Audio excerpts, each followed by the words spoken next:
I've got it.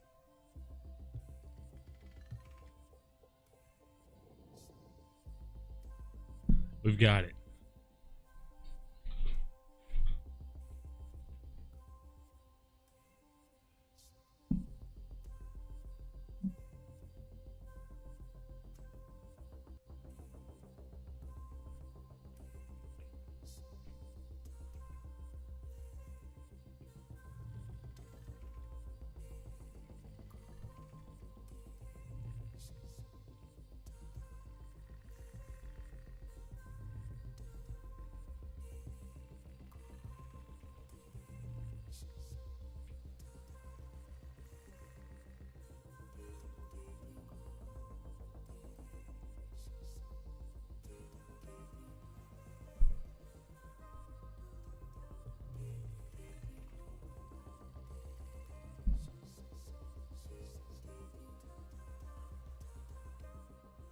Might want to hit the start recording button for, you know.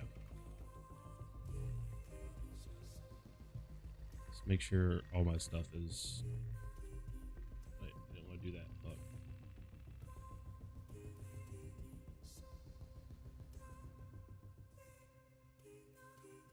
I want to go to my. There we go.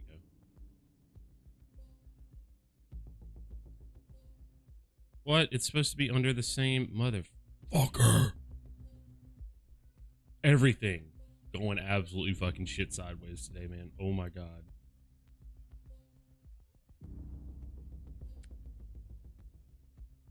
Well, okay, I need this first. I need to copy my information first. Load.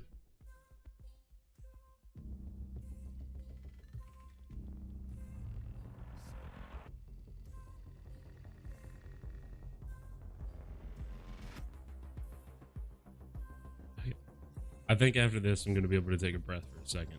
Once I get this back up. And then this one right here, that is literally nothing. Just change it to unlisted. Okay.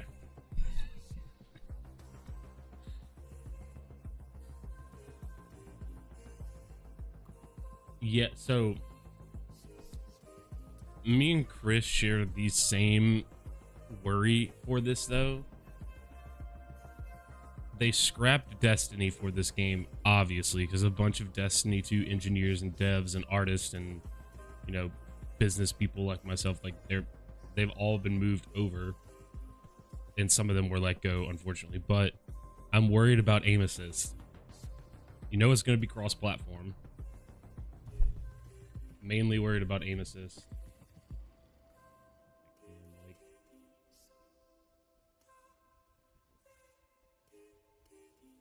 I don't know if I should use this or not. I don't think I'm going to. Ugh.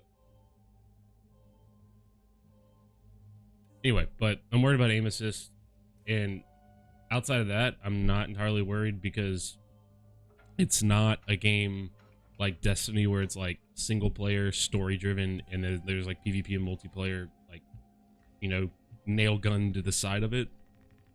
It's built for PvP, and there's a story, but it's like the story is driven by all of our actions in the game, so it's driven by our PvP actions. So like I'm not cautious about that. I'm cautious about aim assist and a few other factors, and like on a movement. I'm really cautious about the mechanics of the game, but then again, it's Bungie. Like I also trust them. I don't know.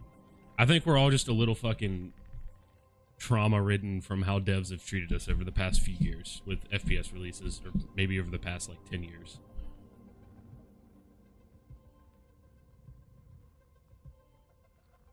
Cheap views. See you later, dude.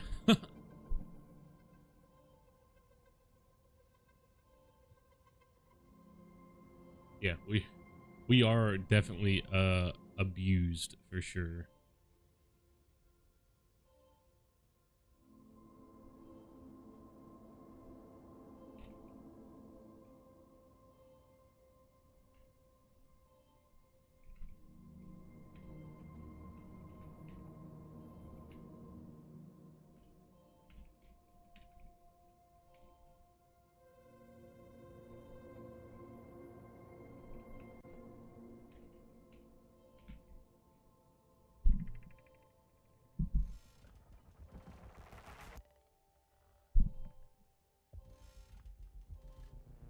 So yeah, so all right.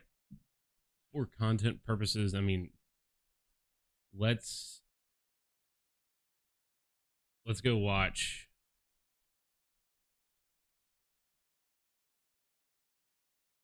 I haven't like so I made this I made I gotta open my channel, hold on. I made this video for this. Um so like I used these two videos for like B-roll and stuff, but I haven't like I know that I've watched this video. It's not anything crazy, but I haven't watched the like this in full without like, you know, scrubbing through and cutting it up and stuff. So we've got time we've got time to fill.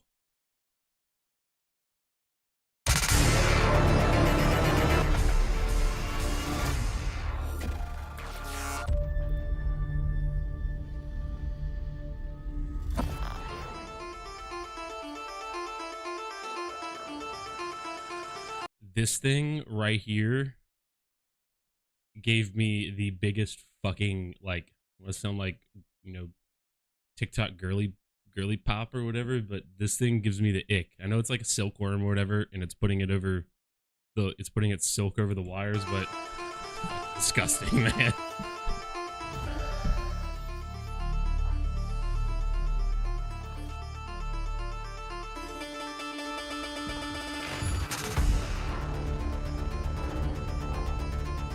What the fuck is this thing? I didn't really even notice this. It's like a spaceship driven through the middle of the planet. This can't be Tau Ceti IV, the one that we're gonna be on. Wait, are they actually crawling underneath your skin?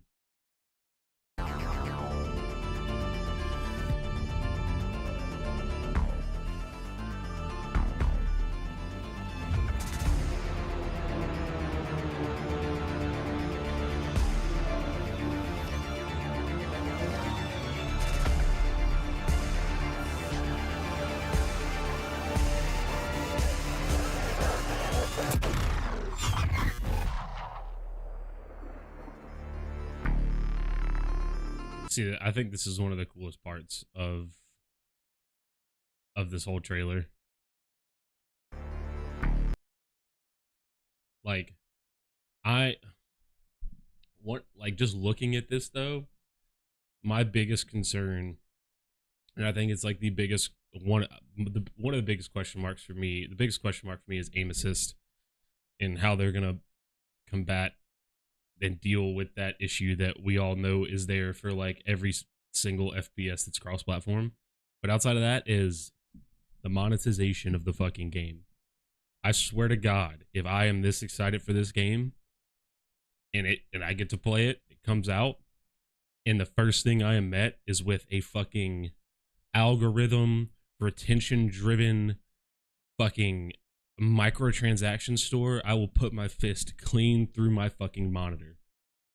I'm completely okay with a battle pass as long as they are not trying to get people to buy the skips to just dump money into the game and unlock everything. If they want to do a premium battle pass, pay 10 to 20 bucks, let me unlock cool shit by putting like 50 hours a season into the game or something like that. Completely okay.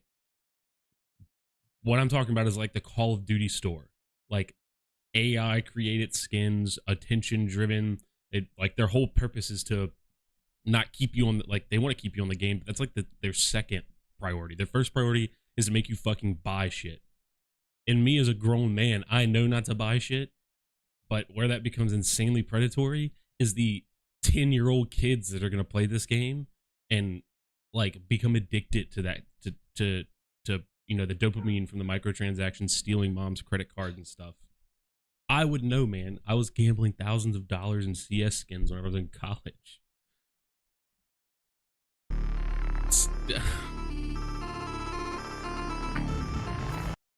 I mean, if that's the thing, I will gladly uninstall this game and refund the shit out of it. This is one of the coolest scenes here too. This just looks sick. I mean, insanely sick. What did he just... I didn't even realize... I haven't even, like, looked at this. What is this thing, man? Did he just, like, rip his nutsack off, dude? What is this? That thing looks weird.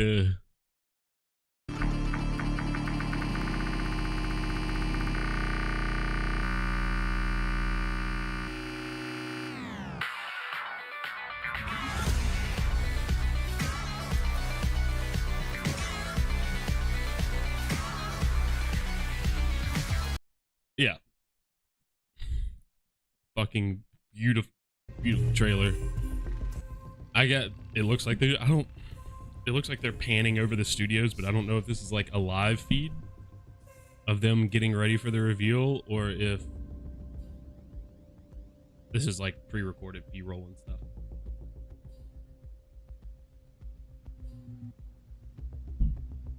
I would like to think this is live because that would be really fucking cool. Oh, yeah, well, yeah, I saw that. Everyone's spamming right, right, left, left. Is this like a robot?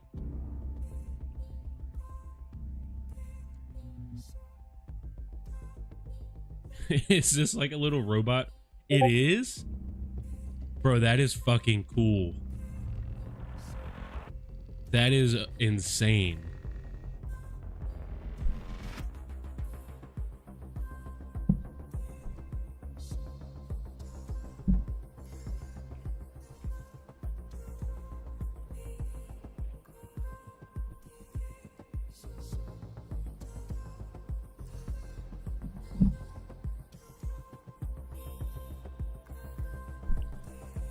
Alright, I'll be right back.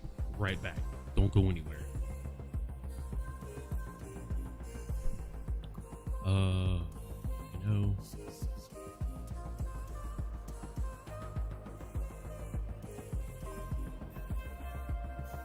I don't even know how to get up chat.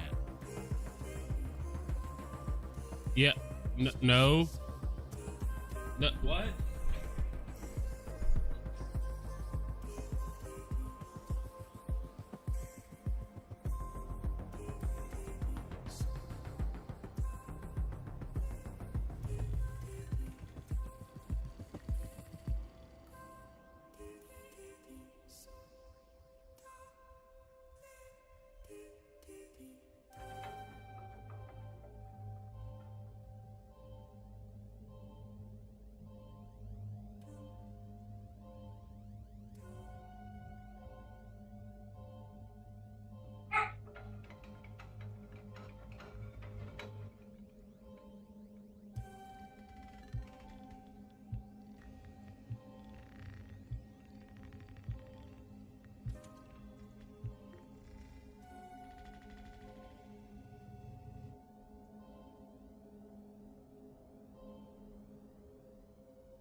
Motherfucker.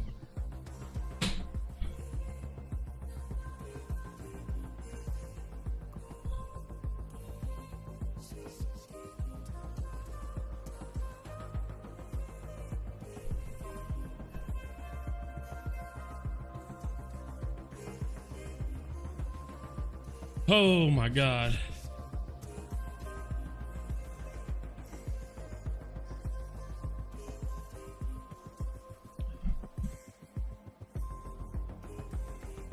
I hate this.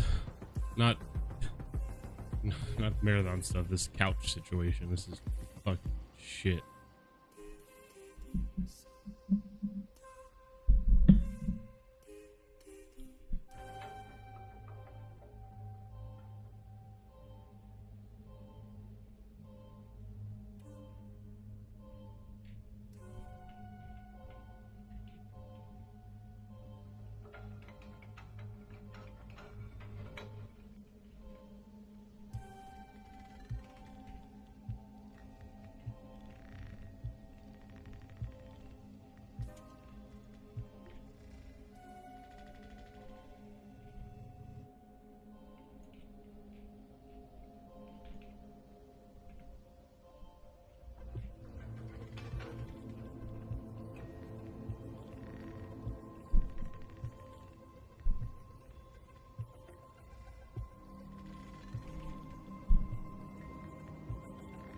Pizza delivery people are either perfect or frustratingly incompetent. Well, it's not that. It's that my mother ordered the couch for us and put the wrong address down.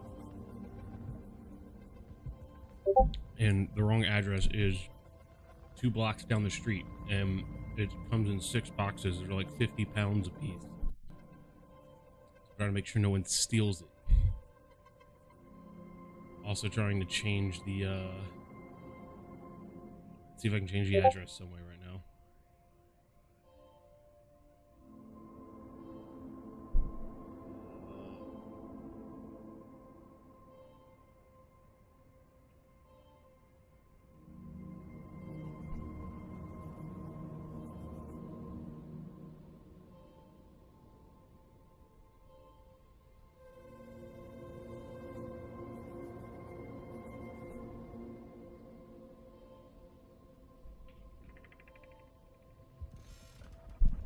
Yeah, oh fuck. Oh fuck is right.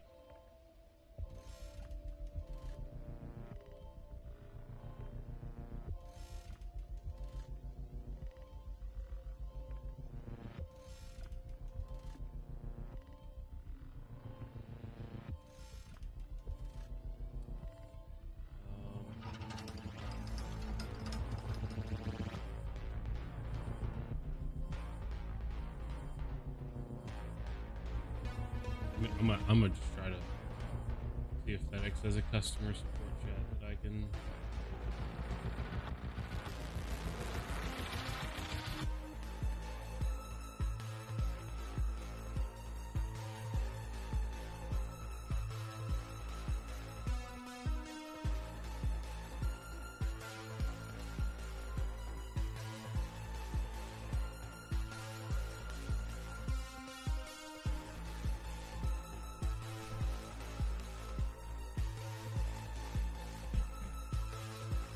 Feed.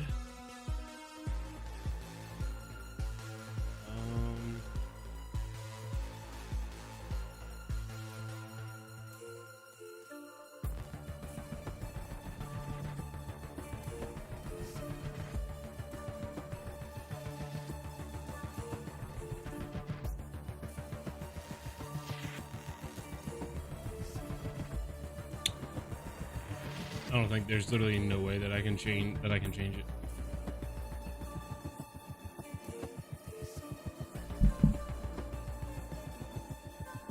I'm gonna try and call the support number and see.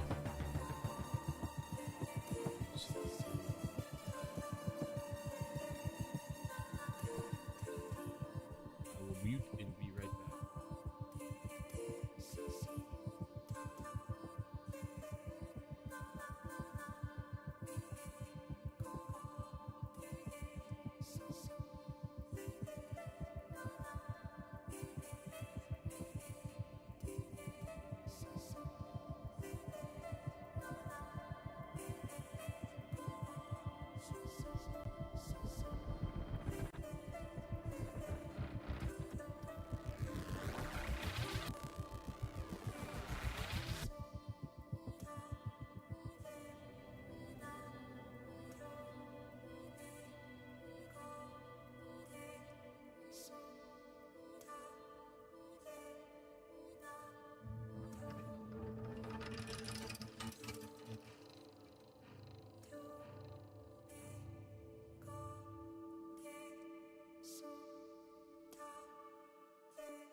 couch situation has been handled.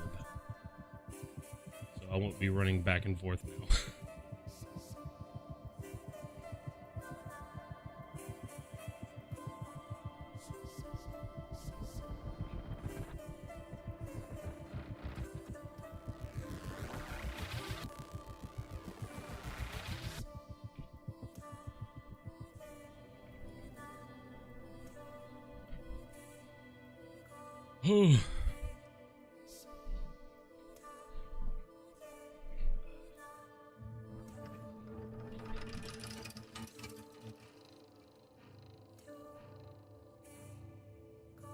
Okay.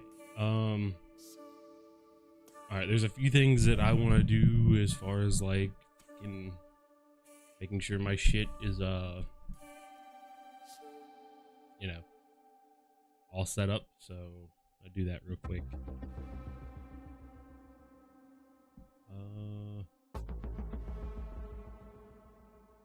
Actually, I can just grab it from right here.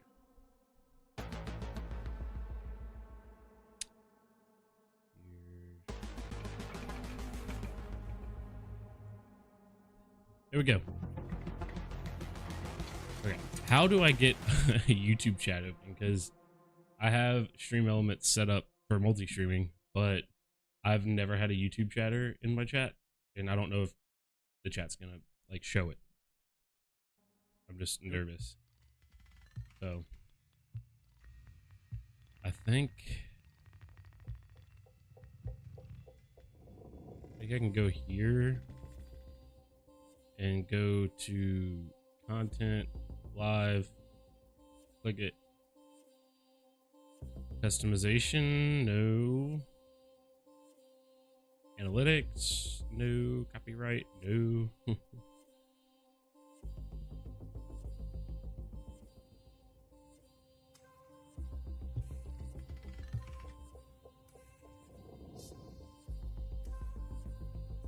There's like a go live section with like YouTube gaming setup is odd.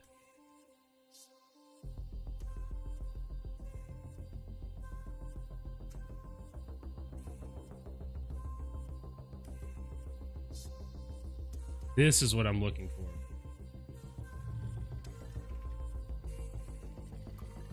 Yes, right here. This is what I need.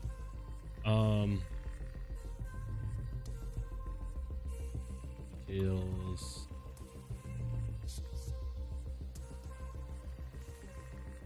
Can I not set game? You should.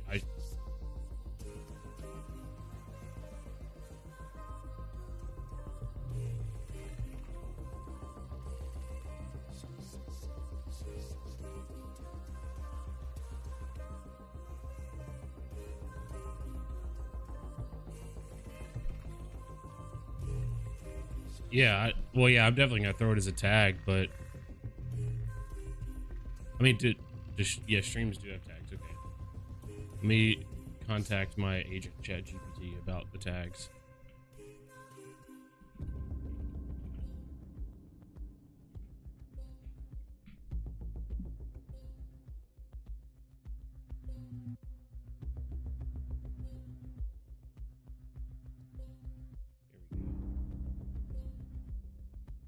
Sneaky, I don't know if you pay for Chat GPT, but this shit is wicked, brother. Oh,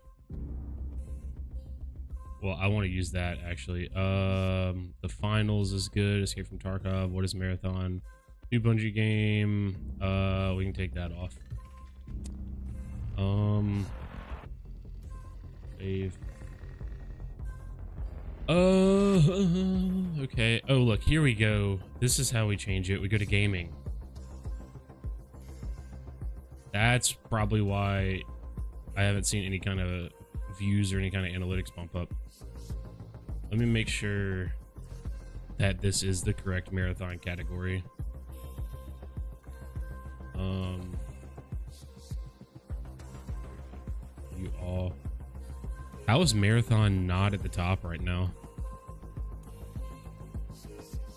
There's 12K people watching, but I mean,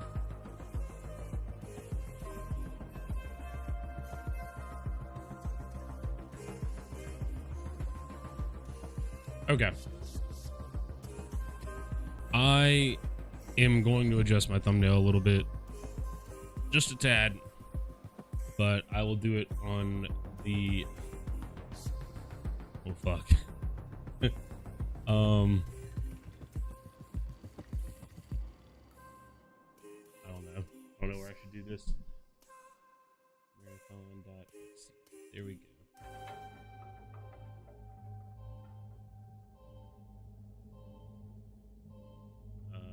I need a live.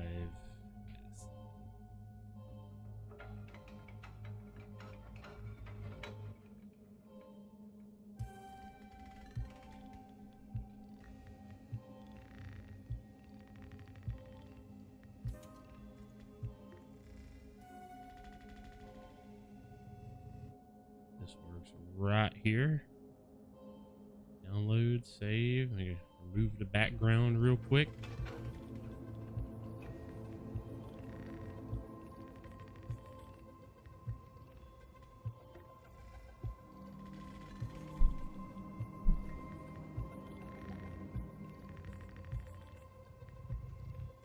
Downloads right here.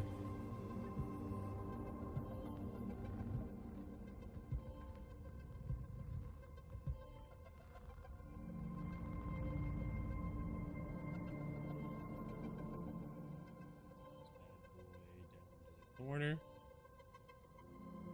Resize this motherfucker.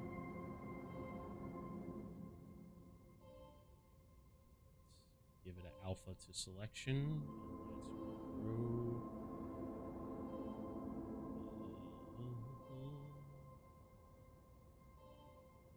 4x1. New layer. Live glow. Yeah, shit. I will do it right here real quick. Why the fuck not? This, slap that right there, slap that under there. Select none. Select motherfucker again. Alpha selection, select row. 2 pixels now. New layer. Live glow. I don't know why I named that live glow because this is going to be the live glow.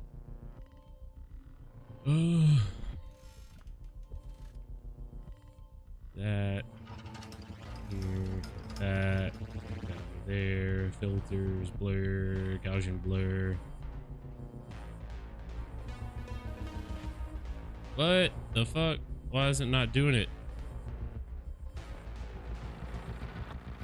That's really weird.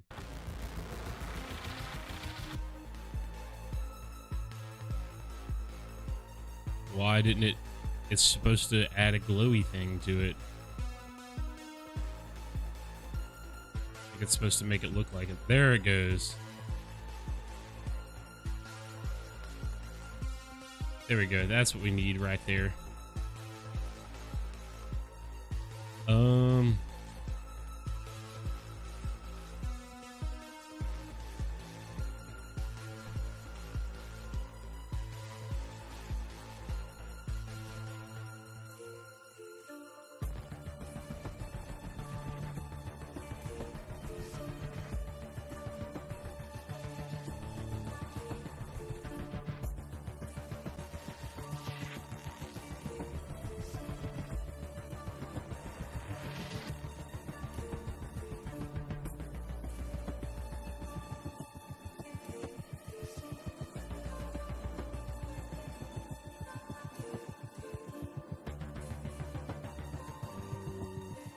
I'm looking for a font that kind of matches the custom font that Bungie has for the game right now.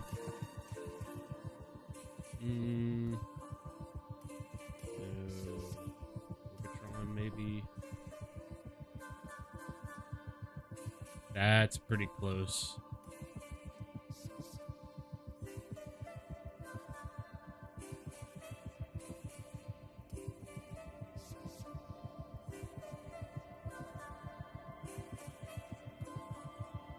ChatGPT tells me to use Microma or Orbitron with soft glow and tight tracking.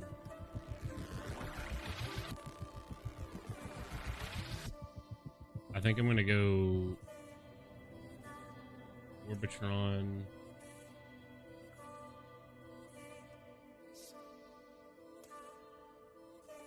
And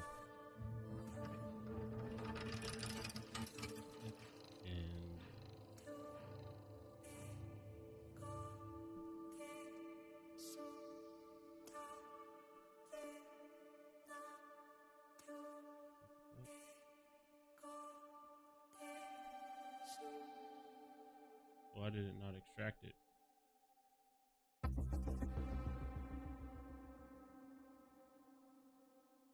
Kicker FC bold? I don't think so. I agree with what ChatGPT said here because I picked up on this as well. If you use where's that? Where the fuck did they say it? I think it's up here.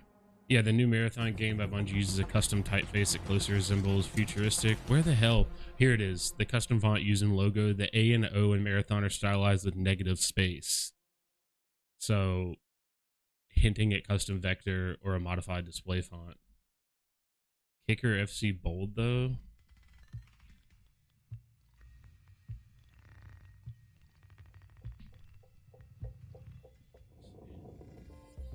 You know, that's really fucking close though.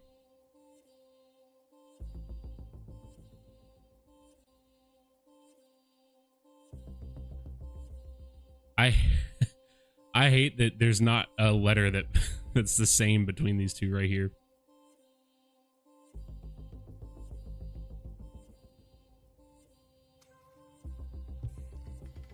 That's real. I think you're right. Look at the A and the O. Sneaky, you're the man.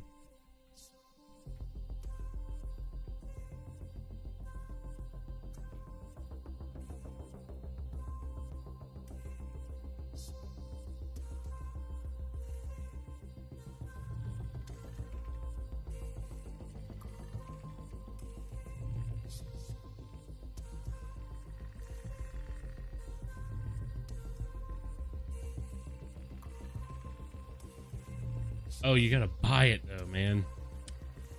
I'm not doing that right now.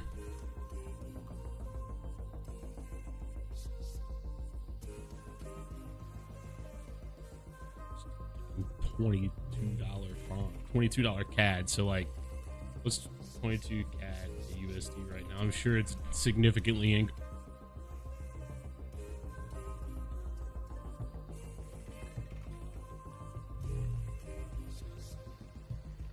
yeah.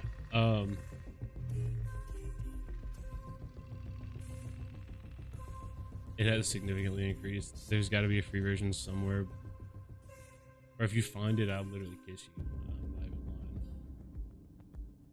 There's free kicker fonts, but the FC bold is what's down is the custom one that's not free. Like this one right here. This is the kicker font family, but kicker regular, italic, slanted, upright. There's no FC bold. It's not the same.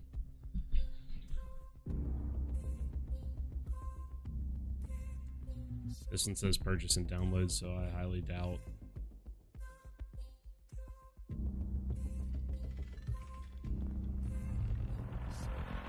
Yeah, $16. Kicker FC bold. Yeah. Whoever made this has got it on lock. It might be someone from Bungie that made it that's just selling it. That's extra bold. Same thing.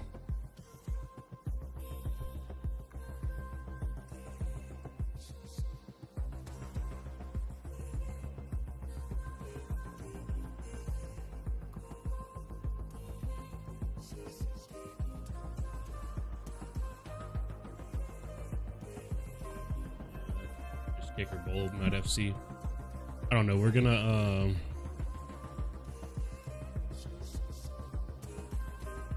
shit, that's right. Both these have to go and they should just be grouped together.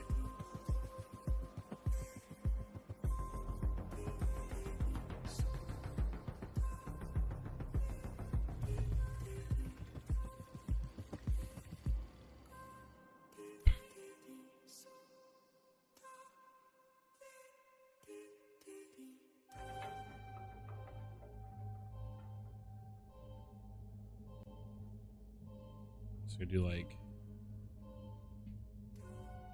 Davis is like pretty popular on YouTube. And we'll do bold.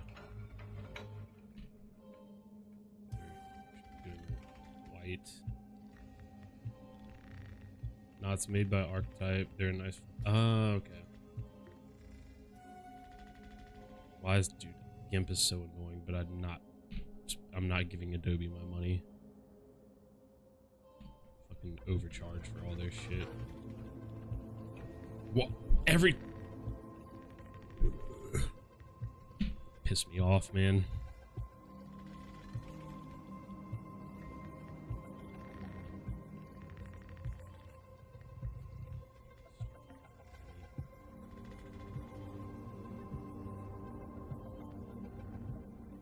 Dude, mother. Alright, I'm just gonna type what I want to type and then go from there.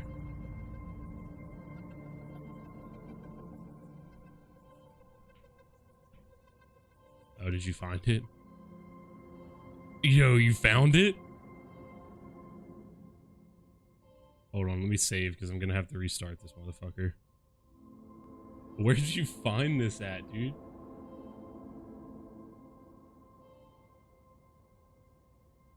Damn, okay.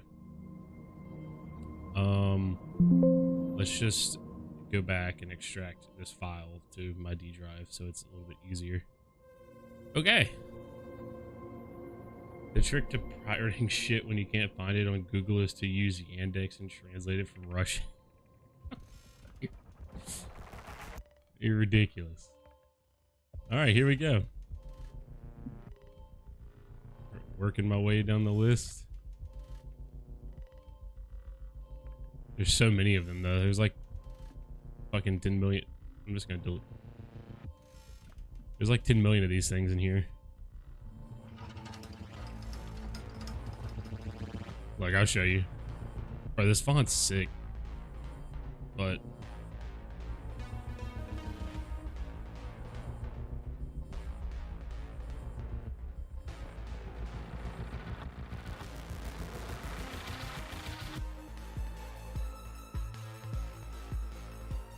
oh man.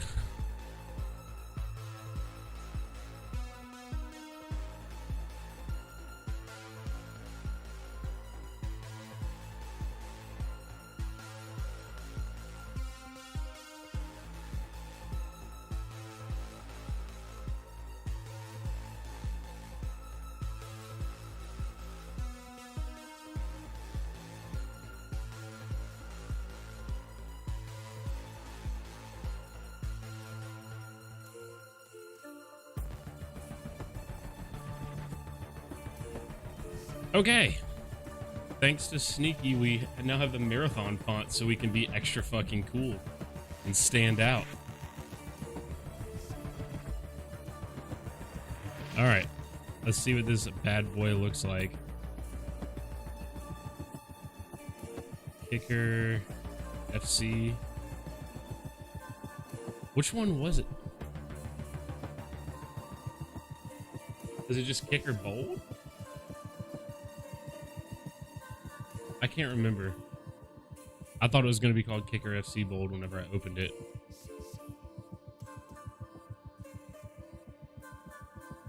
Let's see. It looks like it should just be...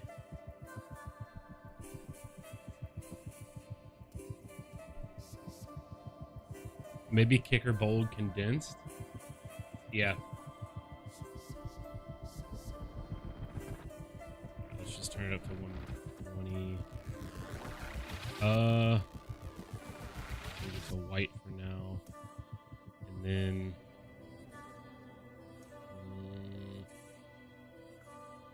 I think I'm just gonna go with reveal for this. And then just like fucking crank it up. This needs to be like over the top of I don't want it to be over the top. No, it's I'm so unorganized whenever I edit stuff, man. Like I need to get in the habit of doing groups. It should be right here.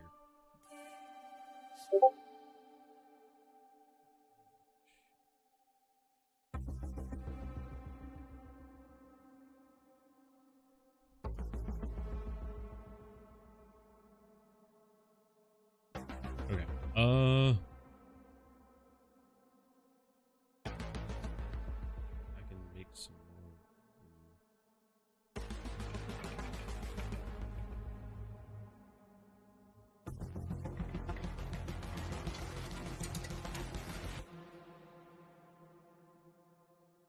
more. I need it to be behind the cat, though, I think.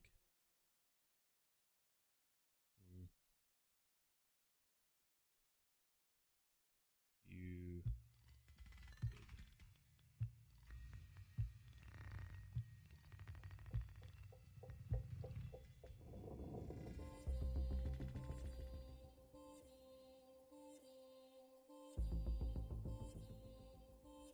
We're very close. So centered. I think that's good right there. And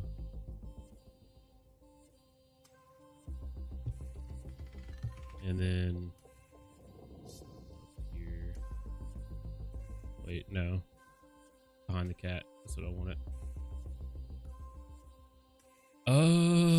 Alpha to selection. Select.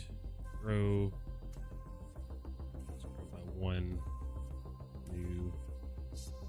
Reveal outline. Black. Here. And that didn't really do shit. Just because of the way the font works. Selection, select. Grow. Select 4.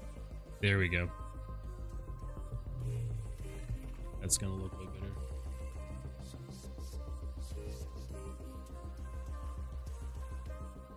Make it pop.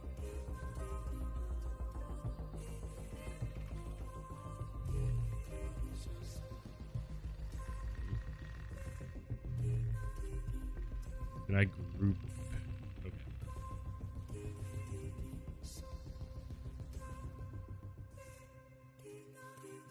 I click this. Oh, I can't move the. God, I hate how fucking GIMP works, man.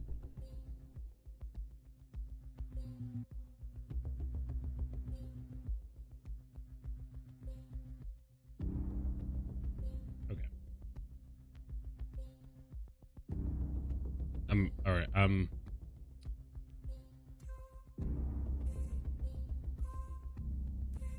We're adjusting.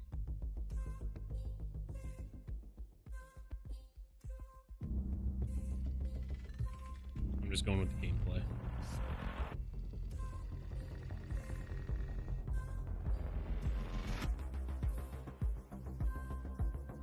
Wait, why did it do that?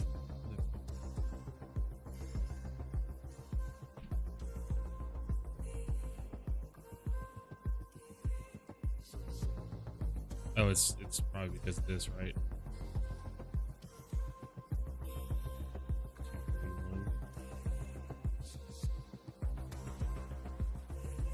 Okay.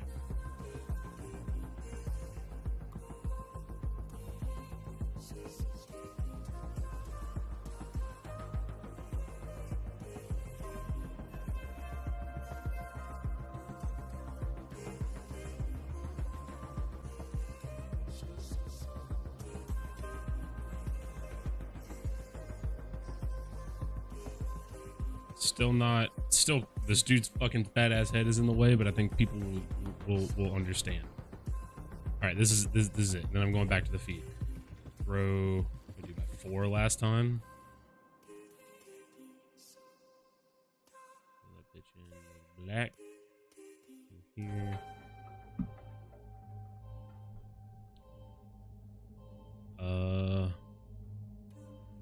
Select none. I think that's good. I don't think I need like any glow around it.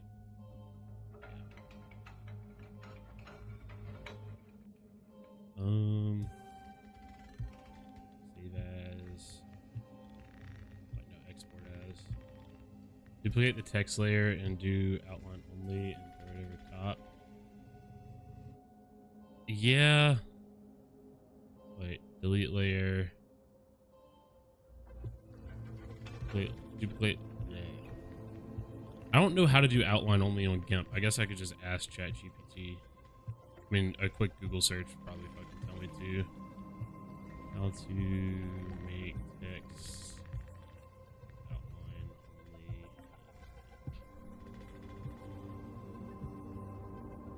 only. Yeah. That's what I'm going for.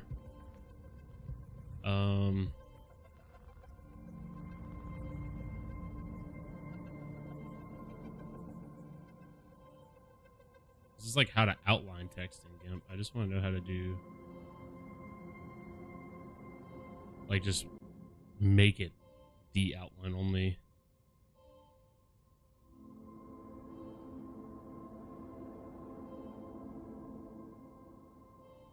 I don't know, ChatGPT will be able to do this for me. Let's see.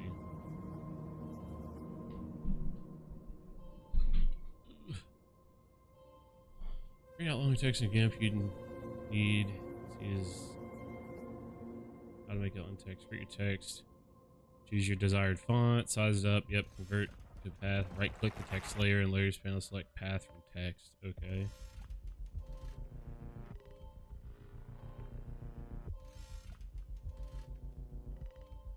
Am I blind?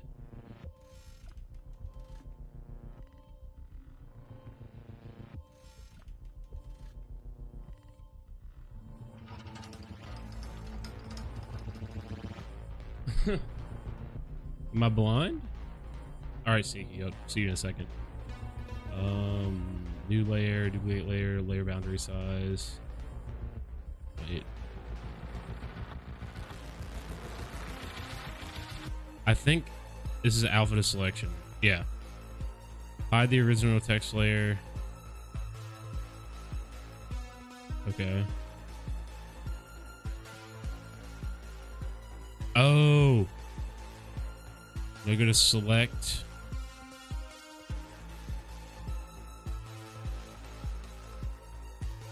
No, it should be.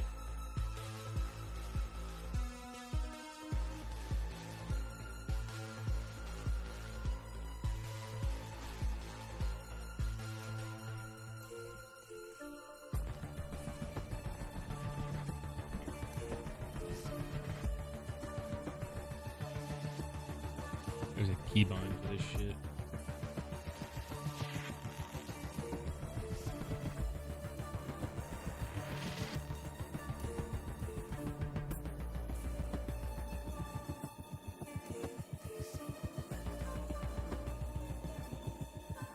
Oh.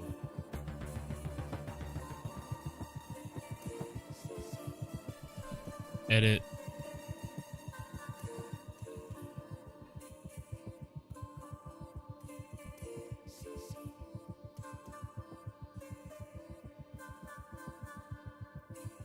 Okay.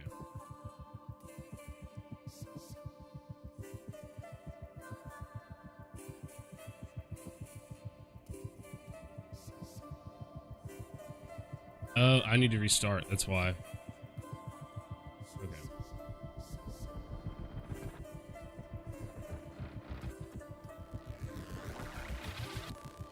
Just need to redo this whole text layer thing, and then we'll be good.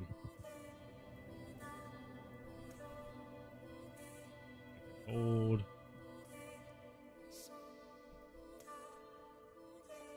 Is it doing it for me now? No, it's just because it's in black.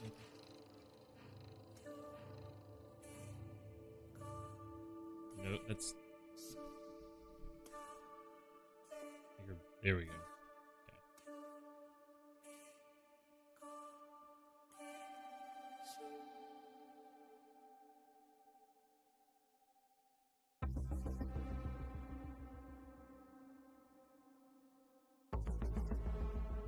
Okay.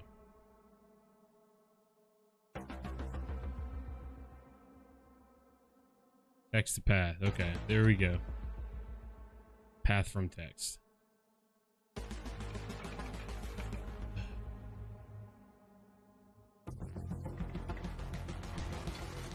It says to do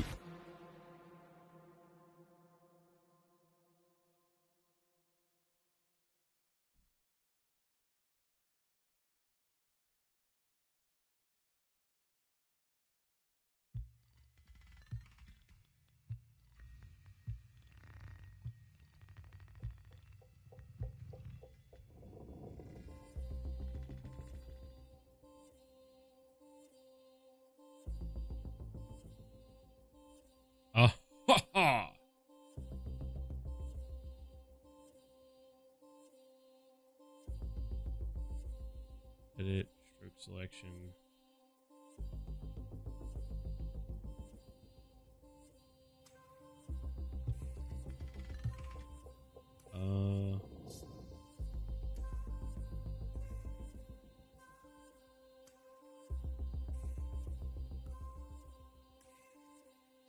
It didn't do it.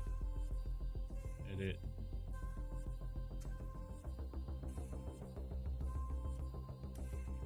Stroke path. No.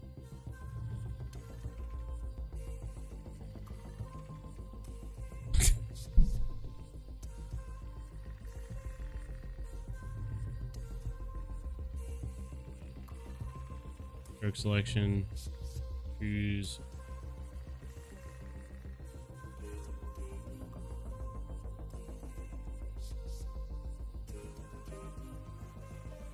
Oh, stroke line. Set width 2 to 6 pixels. Choose solid color or pattern. Solid color.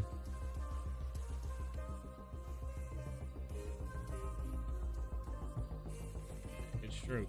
It literally did not. I don't know. I don't really want to mess with this anymore. We're just gonna roll the things as they are. Make it as big as possible.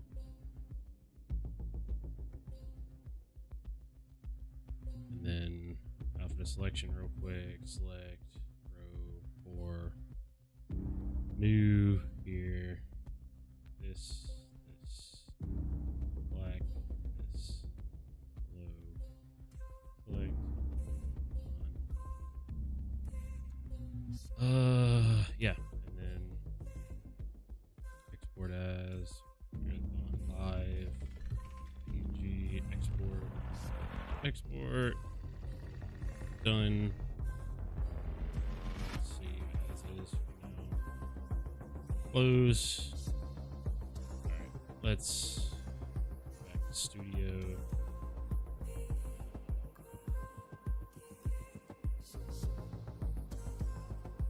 CTR is back up. This is good. Okay, another video is getting like 0 engagement though, which fucking sucks, but you know.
Are you doing it to a visible layer? No, ChatGPT told me to hide it. But our couch is actually about to get delivered now. The delivery driver called me and he's being a cool dude and driving like 2 blocks over to me to drop it off. So we go carry these motherfuckers up, and then yeah, we'll just be locked in for the rest of the reveal and everything once it goes live, because it'll be live in like 30 minutes. So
fucking out of breath and running up and down the fucking stairs.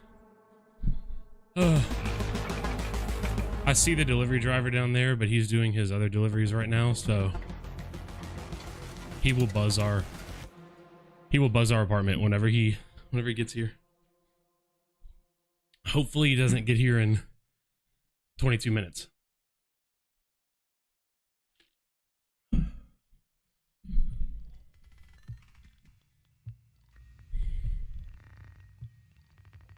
Oh. I'm excited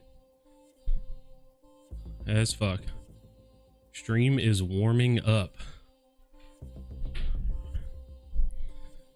I also have to check on a fucking creator that's streaming the showcase sponsored today, man. Fuck. I've got 10 quadrillion different things going on.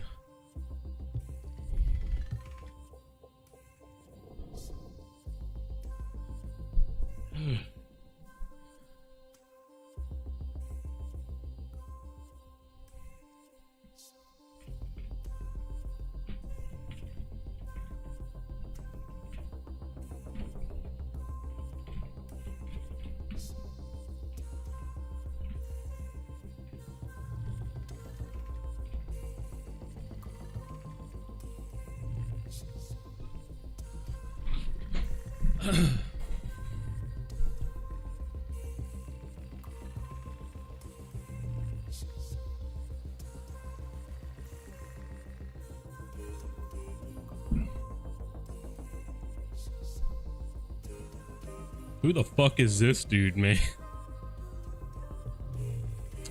I think I'm probably, I don't usually like my webcam down in the corner for anything, but for the sake of this reveal, I think we're gonna go down to the left corner just to prevent it from covering like anything of substance. I wish I had a green screen.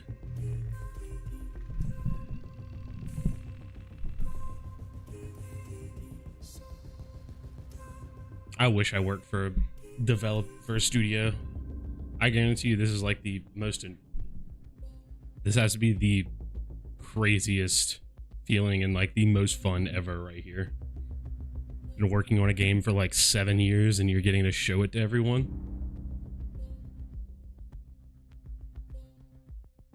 Yeah, I do have an NVIDIA GPU, but the 3070 is old. Like it was one of the original 3070s. Like I built this computer right whenever the 3000 series cards dropped, so it's like on its last leg. And using any of the NVIDIA, I'm sure you know any of the NVIDIA stuff, like blur, delete the backdrop, all of that, it's like crazy system heavy, and I already use it as an encoder on my, like, for my stream. So, but my boss does have a 4090 that he's giving me next month, since he's got a 50 series card now, and he lives like an hour from me. So whenever I get that, I will probably be able to do the backdrop eraser or blur or whatever.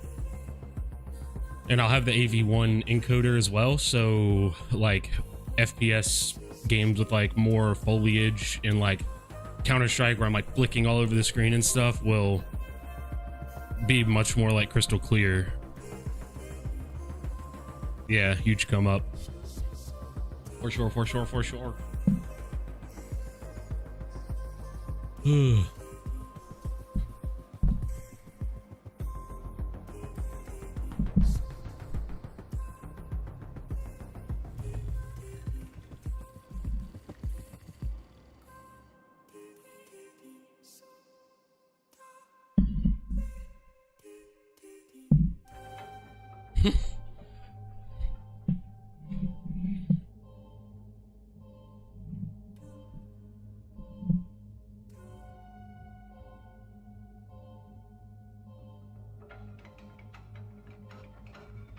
Who the fuck is this dude, man?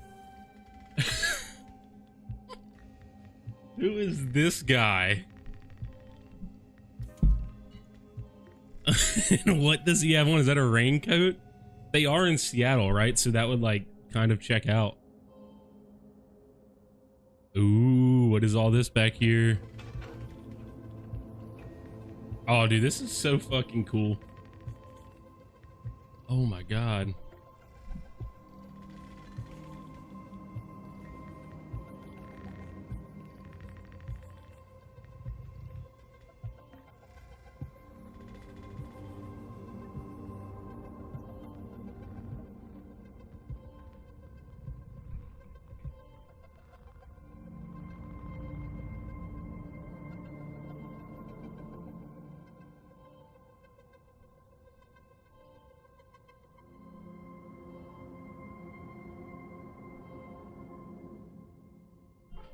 Oh, the couch is here.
our full reveal to go ahead and show you some marathon gameplay live here from Bungie HQ, but we actually have the distinct privilege of being joined by a pretty solid contingent of the marathon development team in-house. So in addition to some of the folks we're going to be talking to on stage here in just a little bit, we wanted to take the opportunity to get to introduce you to just a few of them here before we kicked off the show.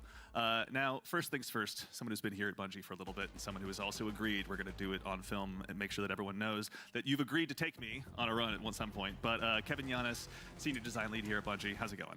It's going great. I'm really excited for this truly momentous day. It's going to be a lot of fun. What about today's show are you most excited about?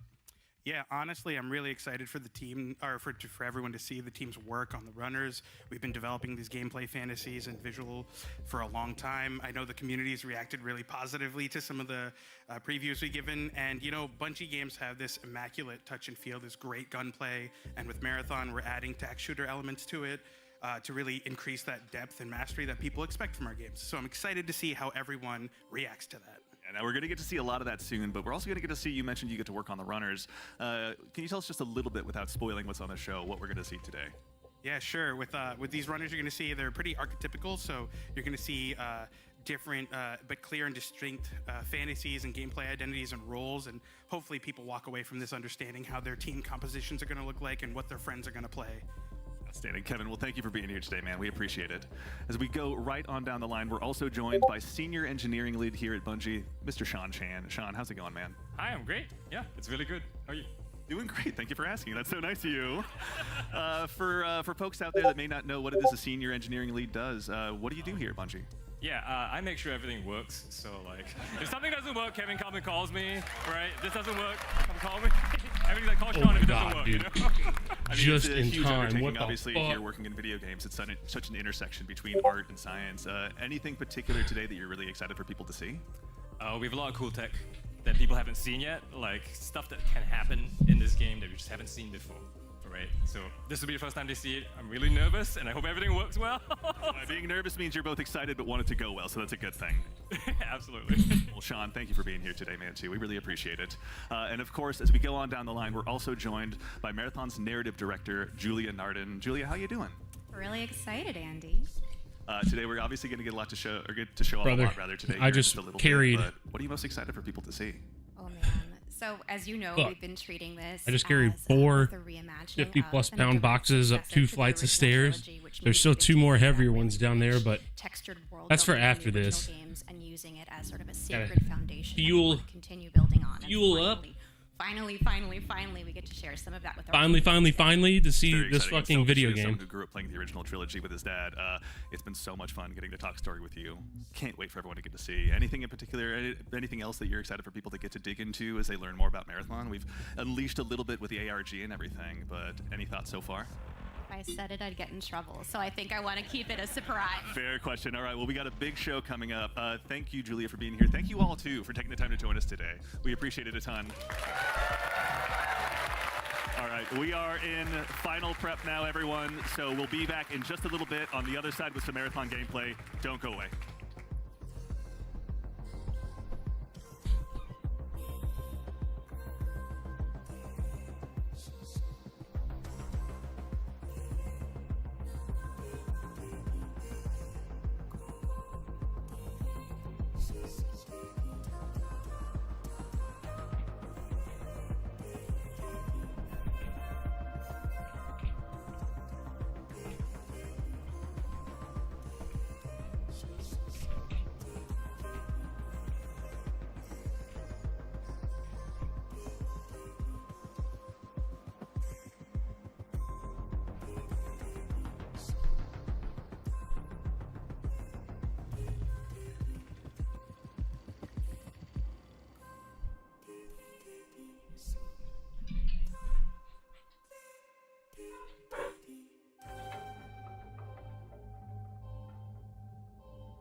Oh, I feel better.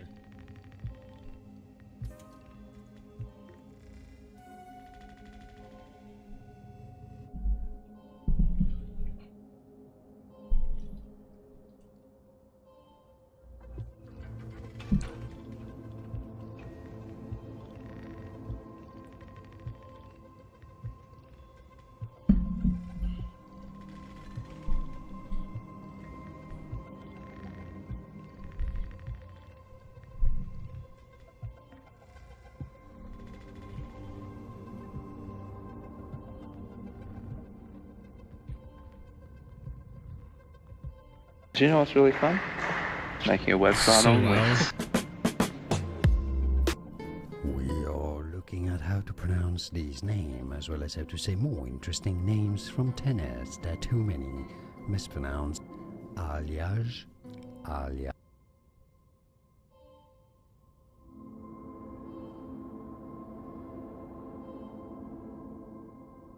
Elias.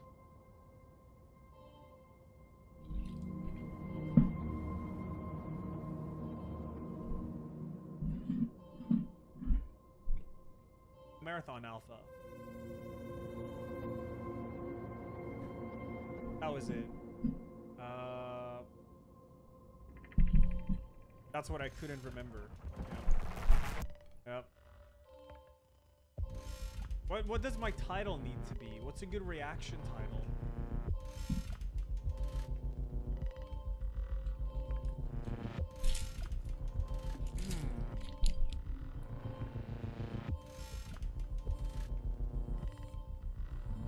Mega reacting to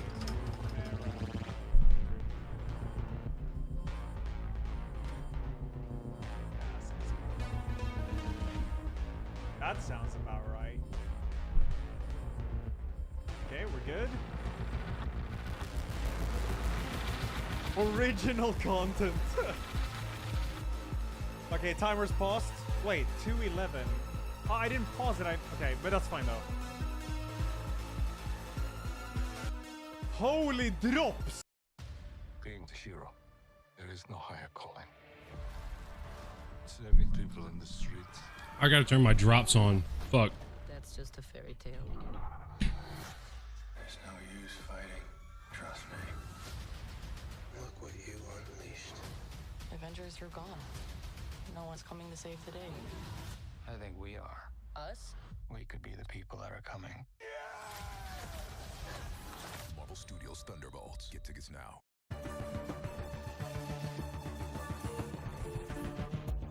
All set. Get a screenshot of this. Work.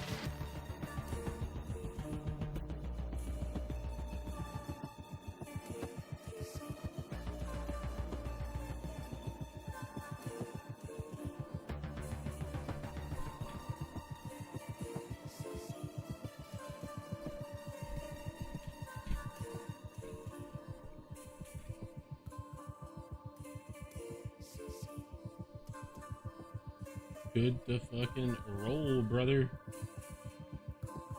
Let's go. All right, let me make sure my Twitch drops are on. The dashboard? Or like drops and rewards. There we go. Ah, I fucking clicked off.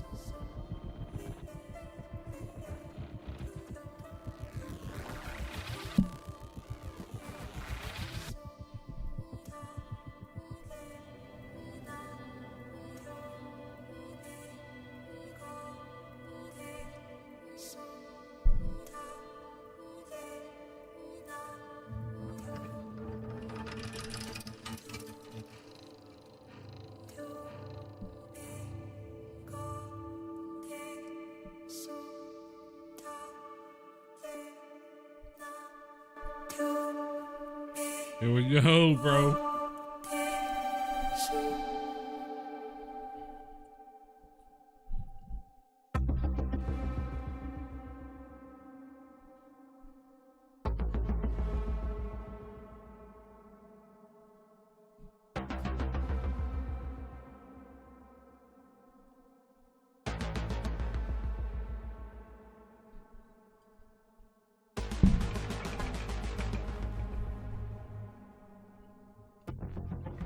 The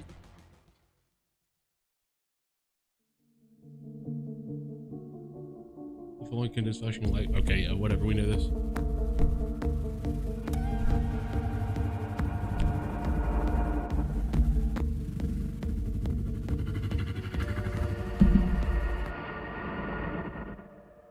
Oh boy.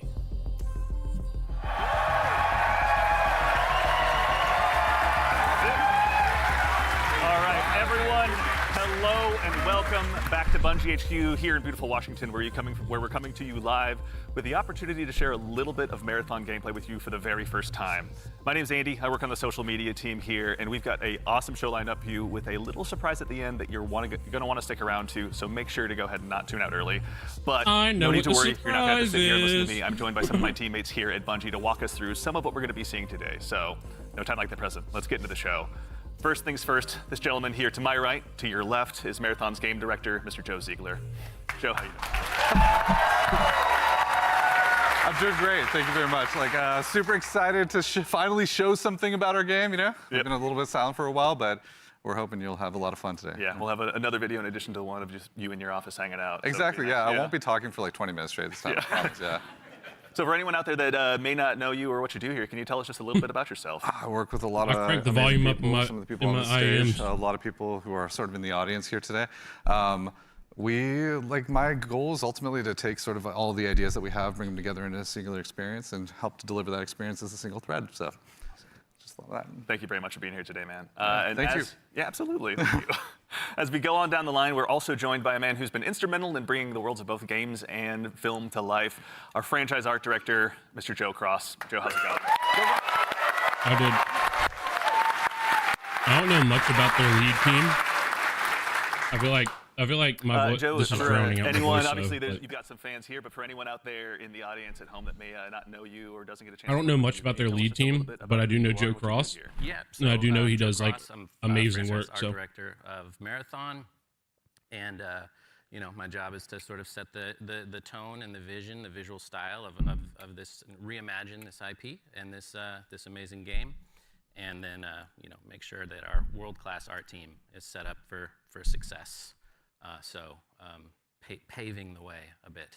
Awesome. Well, thank you very much for everything. We're going to have a lot to dig into today, so thank you for being here as well. Thank you. As we go right on down the line, we have, without a doubt, the most important Andrew on this stage here today, our gameplay director, Mr. Andrew Witz. How's it going, Witz?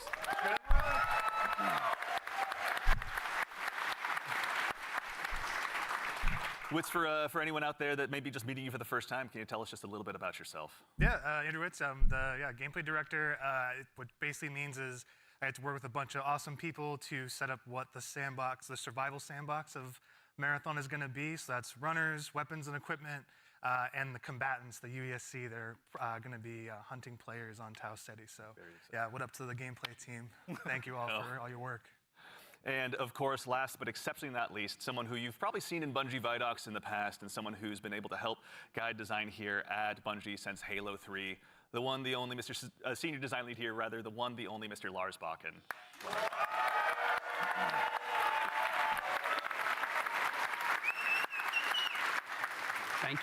Thank you. Lars, we're back. You could say Marathon's back. You could. I'll leave that to you, though. Well, for anyone out there in the audience who may not get that reference and is just meeting you for the first time, can you tell us just a little bit about yourself and what you do here? Yeah, my name is Lars Bakken. I'm a senior design lead on the Run team. Shout out to Run team, everyone that's out there right now. A lot of fans out there. So the Run team is consisting of, we make the maps, so the zones that you're going into. We make the activities, so we take some of the cool stuff that Andrew's team, we remix it, we add the UESC in, we make them real difficult on purpose. And then we also have the contracts team, which are the factions, the corporations that players are sort of doing deals with because they're mercenaries. And that gets a little bit down into sort of the missions and everything. And so that's the stuff I hopefully make everyone proud with. Well, we'll get into that here very shortly, but no, thank you all for starters all for being here. Before we get started as well, a quick reminder, do yourself a favor, make sure you've got your Bungie and your Twitch account linked to make sure you don't miss out on the Twitch drop that's going on right now. And if you also go ahead and subscribe to any channel in the Marathon directory, you can get a special little cat badge next to your name to go ahead and show everyone that you were here today. So go out there, find a streamer you haven't found before, and make sure and drop a sub out there and share the love. And also, if you have dropped your sub here on Marathon the Game, worry not, that money all goes to the Bungie Foundation, so thank you for helping us help them do some good out there. And now we have a big show. Those balls again, must be implant cores. I keep seeing gameplay that on the way coming up very shortly. We had a chance to go ahead and work with some creators very recently, and we're going to show you what they thought of the game.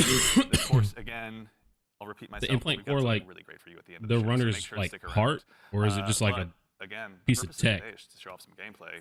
Mr. Joe Ziegler, I'd love to hand the mic to you for this next part. Yeah, so before we get started, obviously there's a lot to talk about today. We have a little bit of a taste to show you about what our game is about, just to kick us off, so we can put some images to what we've been talking about here. So I don't want this on my fucking screen, man.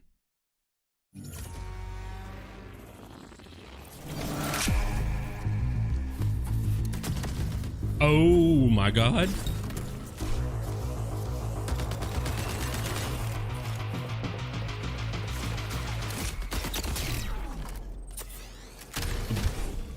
This looks so fucking clean.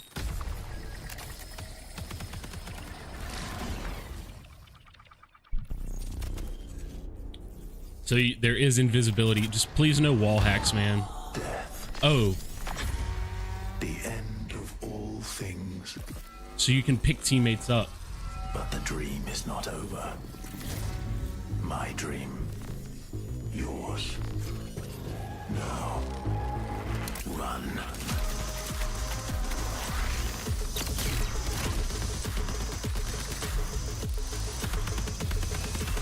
Brother.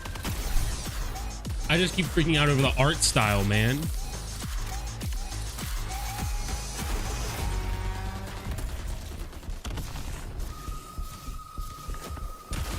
So it's a hero shooter as well.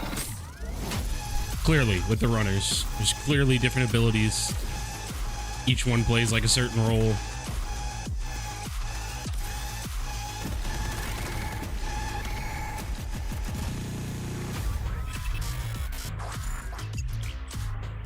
Yeah, the aesthetic is insane.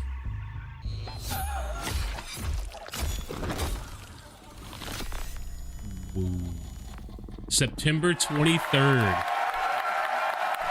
So we've got a while. All right. Everyone. September 23rd. We've got a little while, which is completely okay. Marathon will be releasing just later this year on September 23rd, so you'll be able to ship out to Tau Ceti very shortly. And in addition to that, coming just later this month on April 23rd, we're going to be running a closed alpha test that you can be a part of. Now, as a quick heads up, this is going to be focused on North America, 18 plus only. So there's going to be a big chance to play up front, but don't worry, there's going to be other opportunities to play later. So to make sure you're caught up with all the details and you're ready to go, do yourself a favor, head over to our Discord at discord.gg/marathonthegame. And of course, if you're here in Twitch chat with us today, then you've already done yourself a big favor. Members of our community and moderation teams are going to be going out and looking for folks to drop codes to as well to make sure that you can get priority access. 164 days until off. So go ahead and keep an eye out on your inbox. full release. There's no exclamation point drops or anything. You I need to do, have, though I'm sure folks will do it anyway. just but worry wait not. and see. You've got ahead and done yourself a favor by being here today. But let's get into it. What did we just see?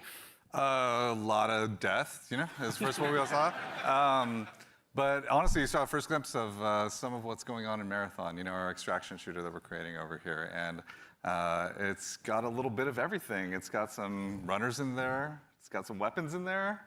It's got some crazy stuff happening, but yeah. Yeah, a little taste of the weapons in there. You saw some alternate weapon actions. The flip scope is in there, so weapons are going to do more than just shoot, obviously. It's a Bungie game. We got to like really push things. Yeah, a lot of runner abilities are in there as well. The UESC, obviously a little taste of the UESC and what they're capable of. Yeah, a lot of awesome stuff. And some fun world interactions too. Like there's that sequence where the shutters go down and then everything goes wrong for the team that's in that room. But that's, yeah, it's pretty cool to see those things. Yeah, everything goes wrong, the Andy Salisbury story. Mr. Ziegler, so why are we making Marathon? Why is Bungie going into the extraction shooter space? I mean, extraction shooters are something that are a passion of all of ours. Like, we really like the idea of bringing this experience that we've all enjoyed, which is this kind of intense survival-based experience where you are frequently unsure of what's going to happen next, but you're on that adventurous ride of it. You know, it's like, we talk about it sort of like it's a horror story that's kind of unfolding before you, and testing yourself to see if you can survive it. Yeah, really I'm already in their server on both of my Discord accounts. Bring a lot more people into it. When you love something, you really kind of want to just, you know, attract others to it, and so you can have a bigger party with it. And so, yeah, we've been doing a lot of work to make that happen. Yeah, no, it shows. And you know, Lars, obviously, Bungie's got a long history of shooters, but this is a new type altogether for us to dive into. From your side, what's it been like designing for all of this? It's been fantastic. So when I started at Bungie, it was on the multiplayer team. And I am a competitive person in my nature. I really enjoy PvP. And so having to take that in the marathon game and think about every single angle of every design, knowing that there will be other human beings in, around, and on the other side of it has just been fascinating and really exhilarating for myself personally, and I also know for the team. It's been really exciting to see. And you know, obviously, you mentioned we saw a lot. We saw some runners. Mr. Witz, can you do me a favor and help introduce these 4 runners that are going to be available when the closed alpha test begins? Yeah, for sure. We'll have 6 runners at launch, but we're focusing on the core 4 here for they're going to be in the alpha. So going left to right, we have Locust. Locust is our soldier kind of fantasy, our soldier kit, all about push forward gameplay, right? The first one in, trying to get as Blackbird, many Glitch, picks as and possible, so there's only 4 runners to against start. either the or other players. Next, we have Blackbird. It's a very reconnaissance-based kit, all about like figuring out where players and enemies are in general and punishing poor positioning. Glitch is like our agile disruptor kind of kit, all about Glitch is going to be the fragger kit and what they're doing and getting out and kind of having that kind of cycle. Void is our stealth boy, our sneaky boy, all about throwing down smokes, going a full active camo cloak. Into the darkness, getting some reses, and then taking some people by surprise. So yeah, this is our core 4 right now for alpha. A lot of different play styles to choose from out of the gate. And even furthermore, Joe Cross, also, if anyone's not following Joe Cross on Twitter, do yourself a favor and do so. But you've been sharing some art with these runners pretty recently out there on Twitter with everyone. You know, before the show, we were talking a little bit, and I've heard this come up a lot, but you know, you guys have been working off of this concept of graphic realism. Can you tell us a little bit about what that is and what that means for the design here? Yeah, it's one of our ingredients that we've sort of conjured up to help us define the visual world. For these runners, you know, the first thing we wanted to make sure was their visual fantasy reflected the gameplay fantasy well.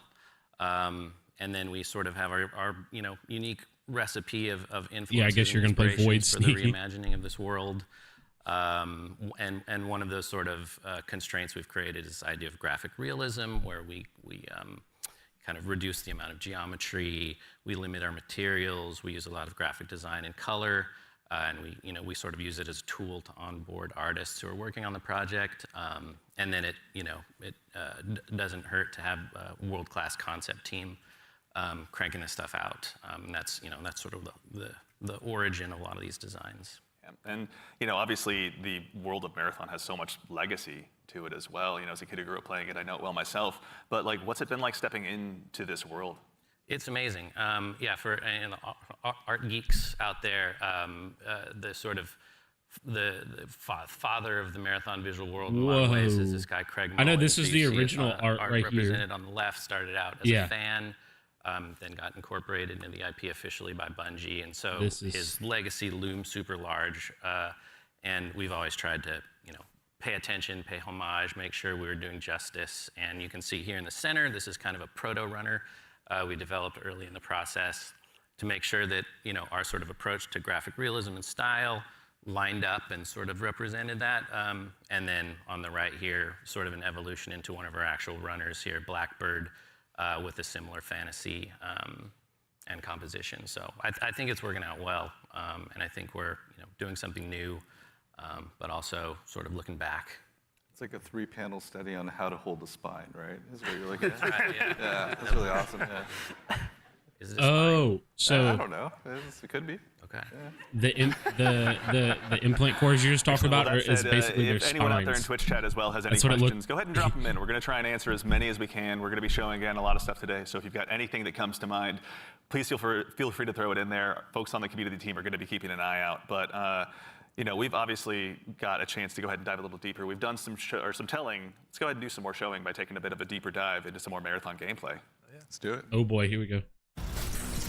Oh boy, here we go.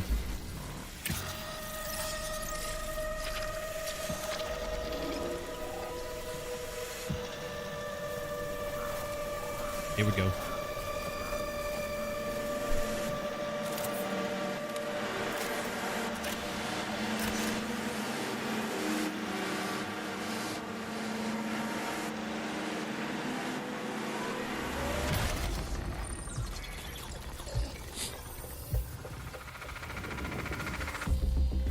Marathon, is a team-based extraction shooter set around the mysterious and cutthroat world of Tau Ceti IV. You are a runner, a cybernetic mercenary who's given up their human form for a biosynthetic shell with unique abilities and stats, capable of both tactical and fast-paced combat. Here you'll fight in a crew of up to 3 players across a variety of zones. Man, I was and points hoping of for. interest. You'll face rival runners in zones of up to 18 players. Countless Okay, so it's security going to be forces, more Tarkov style. threats. Instead of like 64 Scavenge the players in remains one of a server, lost it's going to be colony 18 players for in a glory and map. fortune. The environments of Tau Ceti IV are filled with weapons, materials, and equipment you can scavenge throughout the map. Before deploying, you'll strategically build your loadout and select a runner to ensure you're equipped for the run ahead. Your objective is simple. Get in, gather as much loot as you can, and make it out alive. Get out. Die. I just saw controller and all your bumpings. gear will be up for grabs. Survive, and your loot can be taken into future runs as you grow in power and fill your vault. Death is inevitable, but it's never the end. Think quickly on your feet and outplay your opponents. And in your next run, what the fuck? you and your teammates will be the ones That coming shit out he on did with top. his hands? And even if you're down on your luck, factions can sponsor you with a fresh loadout, so you can get right back into the fight. I knew. Bungie brings its best-in-class The whole first-person faction sponsor thing's multiplayer great. action to the forefront. Dynamic and tactile gunplay, runners with unique playstyles, and customizable builds create highly dynamic and strategic team fights. Whether you're on a zero-to-hero run or high-rolling with powerful gear, you'll need to use your best judgment when you decide which fights to pick and how. Because no matter how geared you are, players with skill and strategy will always have the edge. Marathon is designed to be played in crews, with contextual pings, shared objectives, and down but not out to streamline playing with your friends. I'm not going to comment on that until I actually see what Amos's looks like in a build. Standing, you can overcome the odds. So to what's the revive solo your play going to look teammates like if it's or built to get play in out team? with your hard-earned In loot. a team environment. And if you believe your skills alone are enough to conquer any challenge, we give you the freedom to opt out of crew fill to take all the glory for yourself. So you can as a solo. solo runner. No 2 runs in Marathon ever play out the same.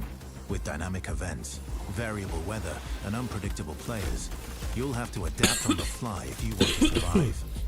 I will say, each run has a time limit, and anything can happen while you're the way chasing they your did the objectives. shaders in this game makes it look like it's not going to be Looking crazy unlock system upgrades resource or heavy. increase your faction reputation.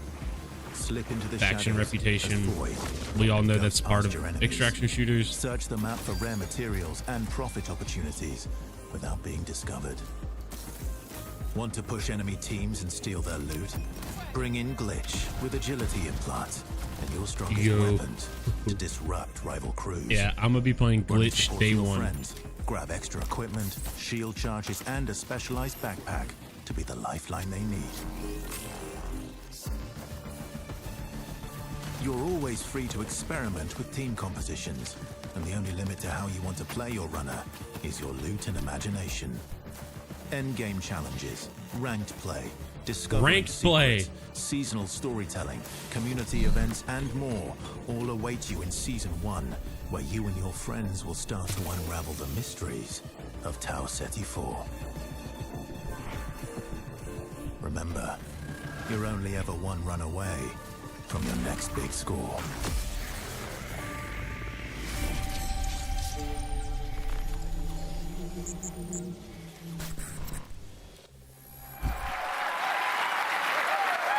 All right. It's a decent amount of gameplay. All right. Let's get into breaking this down. So I think for starters, again, you know, as we touched on before the break, Bungie has rich history with Marathon. You know, Joe Cross, from your standpoint, facilitating this gameplay with your art style. Again, what was it like kind of approaching this from your perspective? What were you looking to do? You know, build on a legacy. The narrative of Marathon is incredibly rich and like inspirational, easy sort of inspiration for art. I also love just sort of having the keys to this car from this era, working on a game from this era. I love older games. I love the way the games look from the PS1, PS2 era. So there was a lot for us, and like I said, paying homage to some of the great sort of iconic artists of the time. So yeah, and also we had some keen-eared folks in chat. I think it's Joey Wolffinder asked if this is Ben Starr. Yep, Ben Starr was the narrator of that piece. Excellent ear. Great voice, right? Yeah. Wonderful voice. He's almost an Andrew Witz, but he does his best. But all right, I'm gonna put you on the spot with a tough one, Mr. Joe Ziegler. Yeah. Who's your favorite runner? Ooh, controversial question. I play a variety of them, but I will say probably the one I end up playing the most is Blackbird. Yeah. Yeah, probably. Any Blackbird mains out there? I like playing Blackbird because it's a great crew runner. Like, it's in terms of being able to provide a lot of information, provide a lot of support. It's also a great runner that's kind of helps to counter a lot of strategies that can occur. Marathon Bulletin posted it. This is what I was talking about. There's a closed alpha on April 23rd. It's under strict NDA. A lot of versatility to how you can play it. Very fun. Mr. Witz, I think you and I share the same main. I got to ask as well, who's your go-to runner? Oh, I can get you in sneaky. Between Locust. I'm a very push-forward kind of player, as Joe reminds me all the time. Because of I'm this. pushing too much, you don't often. Even have a W I got key. my link / code through work, and I'm gonna. I told Chris that I'd get him in, and I'll get you in as well. Right, being like the first to try and get a pick, seeing somebody out of position, going for that pick. Also, I like to play glitch a lot too. Again, like I really love that disruption play style. I love just finding an enemy crew trying to exfil, trying to extract, and then like taking like the arm cannon and just knocking them out of like the zone, and now they're trapped with me and hopefully my teammates. Joe, I'm scanning. I'm looking for enemies. It's good, yeah. Yeah, that whole hand cannon thing from actually, glitch to knock people is Destas in chat great. Asks, what's the pacing targets to the gameplay? Are there any movement or traversal mechanics?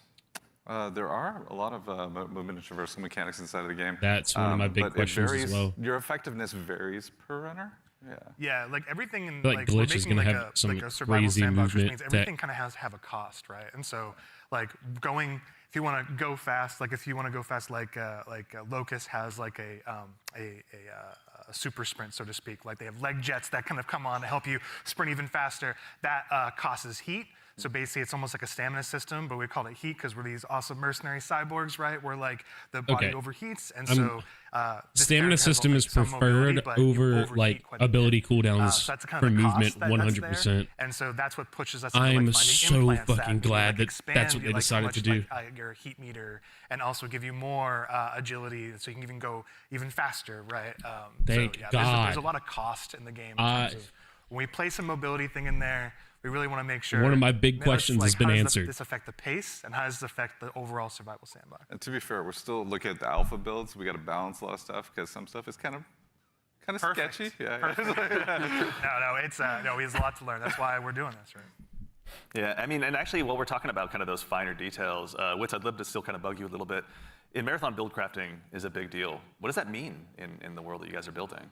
Yeah, and so like the runners are essentially like a base, right? And so each runner has, they have a bunch of implants that you can kind of find that do kind of wild things, and like as they go up in rarity, right? There's a lot of stats, so you can increase your resistance to certain things. So like Tox is one, so you can essentially be poisoned, right, as our Tox, and so you can build up resistances to that.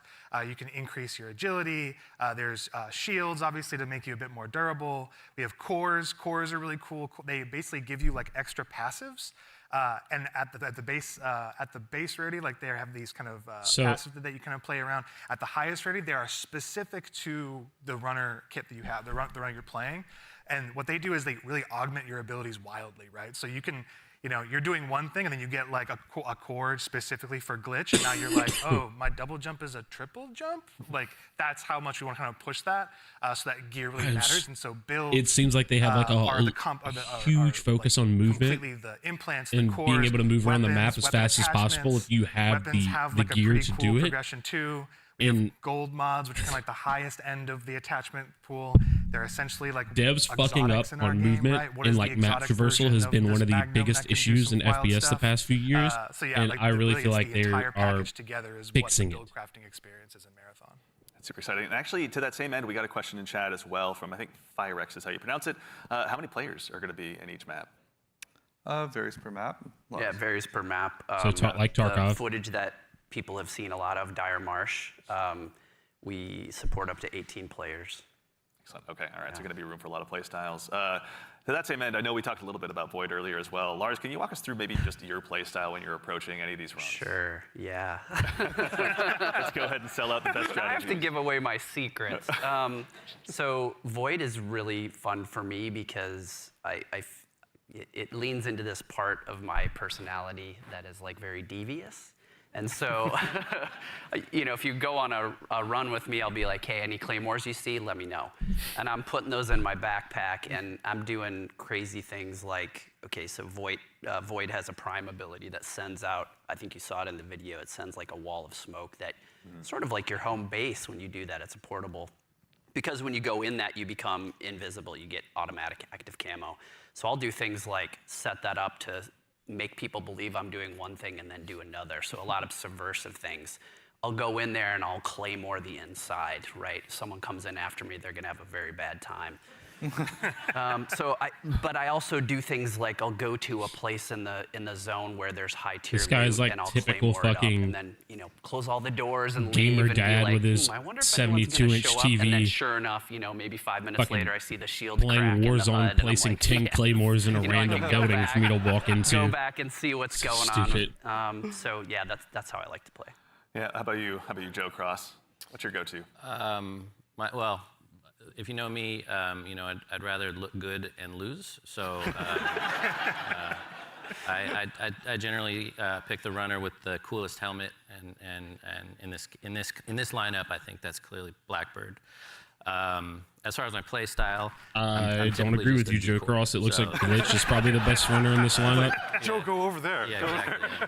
I am look the really worst. great. Over Yeah, there. exactly. Just stand in the open for a little bit. Yeah. So that's the end of my run story. Fair. Well, we want to thank you all for your collective sacrifice. We appreciate it. So actually, to that same end, you know, obviously we do a lot of play testing here internally. Witz, I know you mentioned you've got a folder of some of your best plays, but what are some of your most memorable runs so far? Some of my memorable runs are really when I think I'm going to be doing one thing, right? Like, okay, I'm going to do a contract. I'm going to be going here. I got to go into this room. I got to interact with this device. And I think it's like I'm safe. Like I'm kind of doing like a routine thing. I can get in and get out if I'm like smart about it and really kind of listen for what's going on. Like there's no UESC around. There's no players around. And oftentimes there's another player, like the best moments is there's another crew that are going for the exact same thing. And there's this moment of like you're about to turn the key to get into a locked room and then the other team is right there and you're like, oh crap. Like, and then you're like, this is all out war in like a hallway that seems to be like a regular hallway, but now it's just like it just gets crazy. And so I think those are the peaks that happen where there's these tense moments where you're trying to do something that lead to these very quick crescendos where, you know, these mercenaries kind of going crazy and like all these players are jumping in. You make it sound like you're playing so carefully, but you're not. Listen, the tactics are happening fast. Okay. They're It's going, just processing power. they're going, like, the math is going. Like it's happening. It's improvisational, right? Yeah. It sounds like, I mean, runs can obviously entail a lot, but we also have a question from Sharky218. Is loot going to be just weapons, or is there going to be more for people to go after while they're out there in Tau Ceti? There's a ton of loot. There's a ton of loot. Yeah, there's implants, there's cores, there's equipment. There's grenades. Consumables. Let's talk about grenades. Yeah, there's grenades. I mean, we have a bunch of different types of grenades in the game as but well that you can loot in the world. We have valuables. I think people really look something more like Tarkov when it comes to looting items. Weapons, materials, keys. Okay.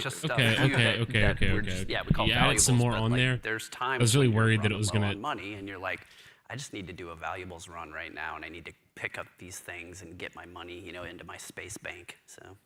Space Bank, yeah. You know, that actually is a good segue from, and I'm not making this name up, Ballin' Hobo asks, what do I do with the loot when I extract? Like, why does it matter in the long run? Yeah, there's a variety of reasons. So a lot of it was related to sort of our factions and contract system. But if you want to talk a little bit about that, Lars. Yeah. I mean, we've got this entire system we call factions. You're doing contracts, they're like missions, and you are being greeted originally by AI representative because you are a mercenary. You don't really have allegiance to anyone. They are going to pay you to do these jobs, and so they'll give you these missions to do.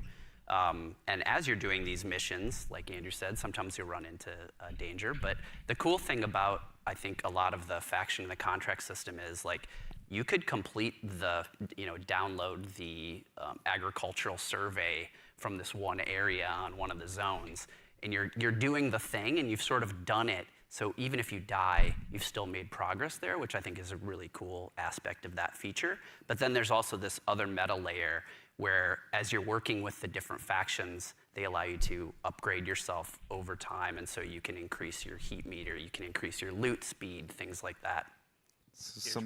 I was gonna say, you're trying to get as much loot as possible to meet the challenge of the world, right? Yeah. Like essentially, different missions get harder over time, right? Which means you want to have more loot on you so you can survive longer, so just in general, be able to do fight all the different, hostile entities in the world, like get through there's a POI on a zone that's heavily fortified by UESC, and all of the different units that are there, the snipers, the assault units, like you want to be able to not only withstand that and players. So there's a lot of reasons why you want to get loot again. And honestly, like a lot of the loot translates into things like upgrades, that you utilize through the factions. But there's also an in-game store called the Black Market, where you can use a lot of your currency and things like that to actually re-equip yourself if you go on a bad run. That would be the player-driven economy that they are speaking about. So, yeah, there's a lot of reasons to get a lot of good loot out. I don't think I'm ever short of reasons to get loot out. That just says something else about me, though. I'm just a loot goblin. So sometimes extraction shooters also can be seen as kind of hardcore and maybe tough to get into. What are some of the things that you guys are doing to make them easier to dive into? Yeah, I think there's a couple things that we could talk about. One is we are obviously investing, besides doing a little bit more onboarding in the front end, so players can understand a little bit about what the nature of the game mode is. We're also doing a lot to make combat something that's a little bit more approachable, but also just equally as deep and have pretty wide things. But I think Andrew could talk about it, Yeah, we want to make, this is like a Bungie shooter, right? We want to make sure it's approachable. We nail those fantasies. Every button press feels awesome, right? And so really trying to bring that kind of, morph the Bungie action game into in the survival space where, again, everything kind of costs something, right? Getting shot, you're not going to have a limb system where your limb's broken or anything, but you will, guns do stopping power, right? Which they can knock you out of sprint, they can slow you down, right? Status effects are still in the game. And so if you are hit with a chem grenade, right, you're gonna be toxed. You can be immobilized, right, which really slows you down. You can be overheated. There's all these things, and that pushes you into using consumables and making sure you have an answer for these things that happen. What about, is there an armor system at all? You keep the depth of the survival game, but the approachability of the action game, right? And so that's how we're trying to marry that together. And in addition to that, if you have some bad runs, right, and you don't have a lot of, you see your loot kind of going down, we have the sponsored kits, it's kind of talking in the video earlier, where it's a package of gameplay items like weapons or equipment or maybe a shield or something or consumables. That's kind of the floor for what we think you can be really you can be capable in the environment and actually fight other players that actually are kitted out. So you're never feeling the goal is that you can always clutch even if you find somebody who's completed kitted out in really high-end gear, because that's your payday, right? That's the beauty of the moment of oh my God, I took this player and they have the best shield in the game. Hell yeah. Yeah. Hurts. I mean, obviously, going to be a lot of good pointers for folks at home taking notes for when they get a chance to get into the alpha. But we'd be remiss if we also didn't mention how a big part of what we do here at Bungie is working alongside our community, which is why we've also had the chance since about 2022 to work with hundreds of different creators in our community as well, to go ahead and get some of their feedback. So to those of you out there that have joined us, thank you very much for your time and your opinions. They mean a lot. But no need to listen to me talk about it. We actually just last week had a bunch of folks in here to go ahead and play test the very same alpha build that some of you will have a chance to join in on as well. So I vote I go ahead and let you tell them about it in their own words. All right. You kind of feel the blood pumping. Got him, got him, got him. Please give me a FOV slider. Down them all again and again and again and again and again and again and again and again and again. This is a new world. This is a different take on an extraction shooter. No! No, they got out!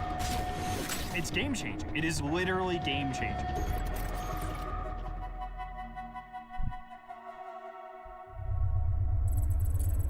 You've had 40 creators and press to playtest the alpha with entire This is such development. an exciting time for us. You are the first group outside of Bungie to playtest our alpha build.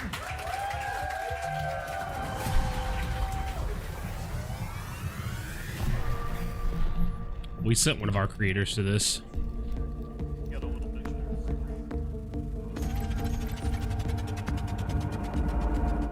Look daddy up, let's go. Okay, so it looks like the loot system is insanely deep already. Oh, we are bringing some money in this time. Quick read. Oh, you looking around? See Yeah, who's, I'm gonna see who we're gonna read with. Alrighty. Bio research is right next to us. If you want to do the intercept. Okay, so the map You just is wanna grab that real quick? interesting for sure. You want to get going? I was gonna expect more open areas and stuff, should be a but good one. oh my god, dude, it looks so smooth. There definitely is an FOV slider. Look how wide Lupo's view is here. Oh, okay. How fast he's moving. So, for the gang, there is fall damage, and it is severe if you... R.I.P. Tim the Tap Man, bro. That like drastically reduces it though. So there are ways to reduce it. I may have just exploded my kneecaps. If you dash right before you hit the ground, you don't take it saves it. It'll break the fall. Oh. Happens to the best of us. AI on the right. Yeah, more AI inside the Bro, the reticle system looks crazy. Like a fucking screen. A hostile unit is calling for reinforcements.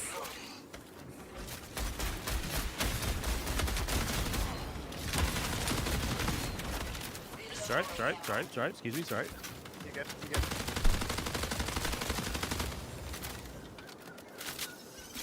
Okay, still heading to field maintenance. Yep. Oh, I got AI over here like 20 feet. Oh my god, you didn't jump up. Are we killing them or ignoring them? AI with a snipe up above is looking at me.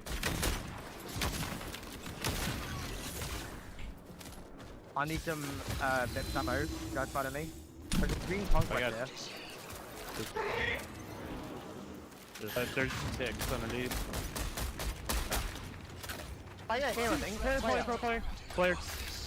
Oh my god, bro. I hit one for the kill, but I'm down two. Bro, who the fuck was that just standing in the open? His teammate just got obliterated and he just stood there. Down. That's all of them. Dude, this looks so good. The UI is beautiful. The XP and kill stuff down here is sick. It doesn't look like this is like super system resource heavy. Like, I'm so fucking excited. That's a purple one.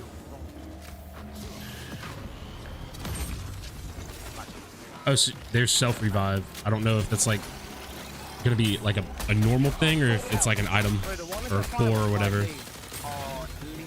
Another good thing I'm seeing is like recoil and stuff. The visual recoil is not too overpowering, which is like another thing that's plagued FPS releases like Call of Duty. Everyone wants to be like so realistic and shit. No one wants that stuff. It's so ugly. That's what we need, right? We're just getting just mechanical static effects. I'm using that. Yeah, I'm inside with them. When you have the mechanics kit, it doesn't take anything. You're just good. Yeah. I'm unlocking the box. Yeah, dropping in big ones too. There's his claymores.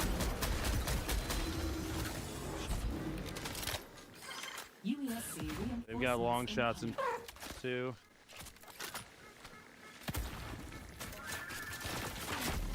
Oh. Yeah. That's gotta be.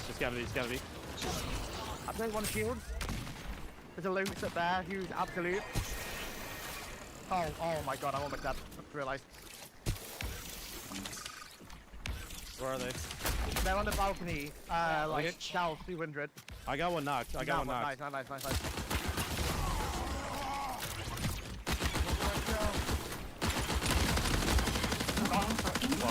That's dilated, dude. Oh my god. On me. I'm out of ammo. Yeah, I would say it the self as you can. There's a sniper. Freaking no! It's a Brian!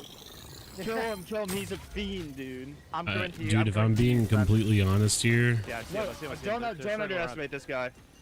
this might be the FPS that breaks things. Ben, you lost one. It breaks things, just like Valorant broke things, drained Counter-Strike and a bunch of other like FPS spaces. Like, I literally only have a I don't think this is gonna put the nail in the coffin for Tarkov because they're both extraction shooters in first person, but Tarkov's milsim and ultra realistic. This is not. This is a lot different. So. Been quiet for an awful long But time. any other extraction shooter outside of Tarkov is donezo whenever this thing releases. That's okay. Yeah, he's holding the angle at a distance. Sniped a sniper. Yeah, right on me. This player. I mean, very weak up there.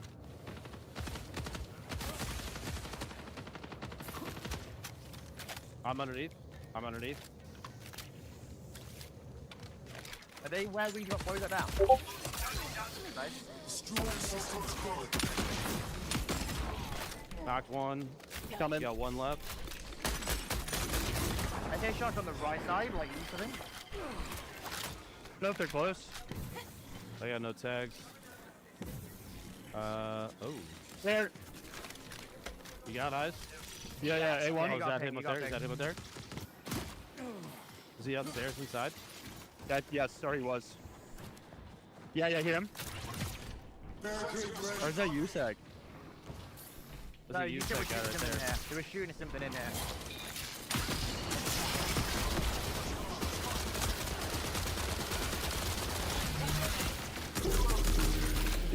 I think they kind of built a ringer group, I'm not gonna lie. Yeah. I'm feeling pretty confident. They built God Squad, you could say. I feel like we might be the God Squad. That was a good run. Yeah.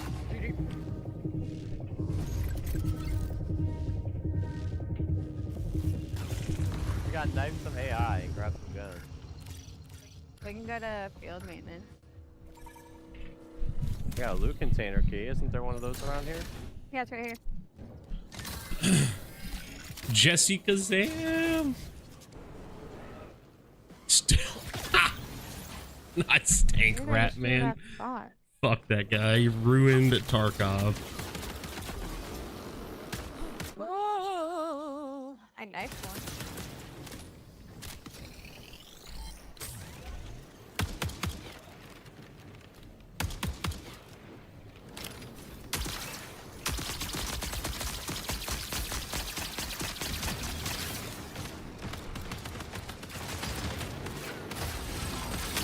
Oh my god, I'm dead. Yeah. Something's sucking me. Stop sucking him! It's a purple shield. UESC reinforcement signal detected. I found a purple enemy. I heavy knifed it 4 times and had to dump a full mag into it. Really? Yeah.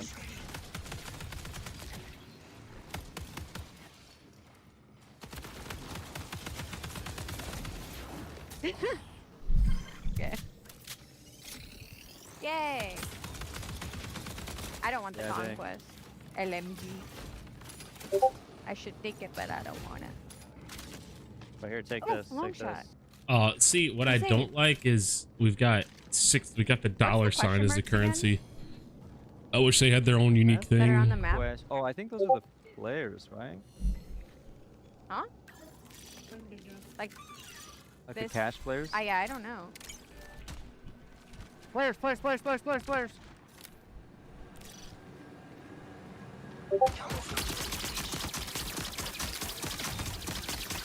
One is broken.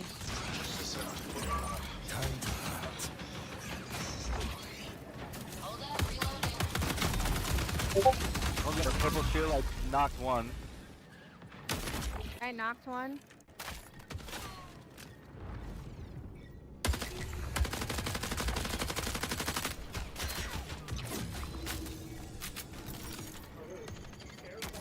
Found him.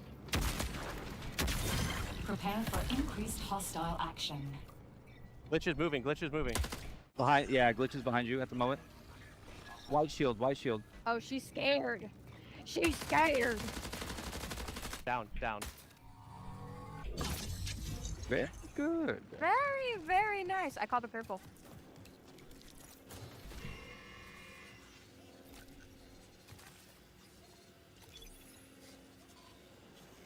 Yeah, I want the frickin' purple.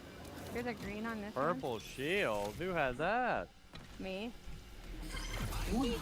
The big items, the big drops, the stuff that's like really high value, they're like, I have to get this out. Doesn't matter if I'm playing Lucas or Void or Glitch. If I've got a better aim, I'm gonna win. There's no other extraction shooter like that where I can have that kind of gameplay. When people find out about some of the secrets and stuff, they are going to lose their mind. Playing so far has just been refreshing, I'd like to say. Everything felt really locked in. This being sort of the next full Bungie experience is an exciting moment. The game is inherently fun. I just want to play more.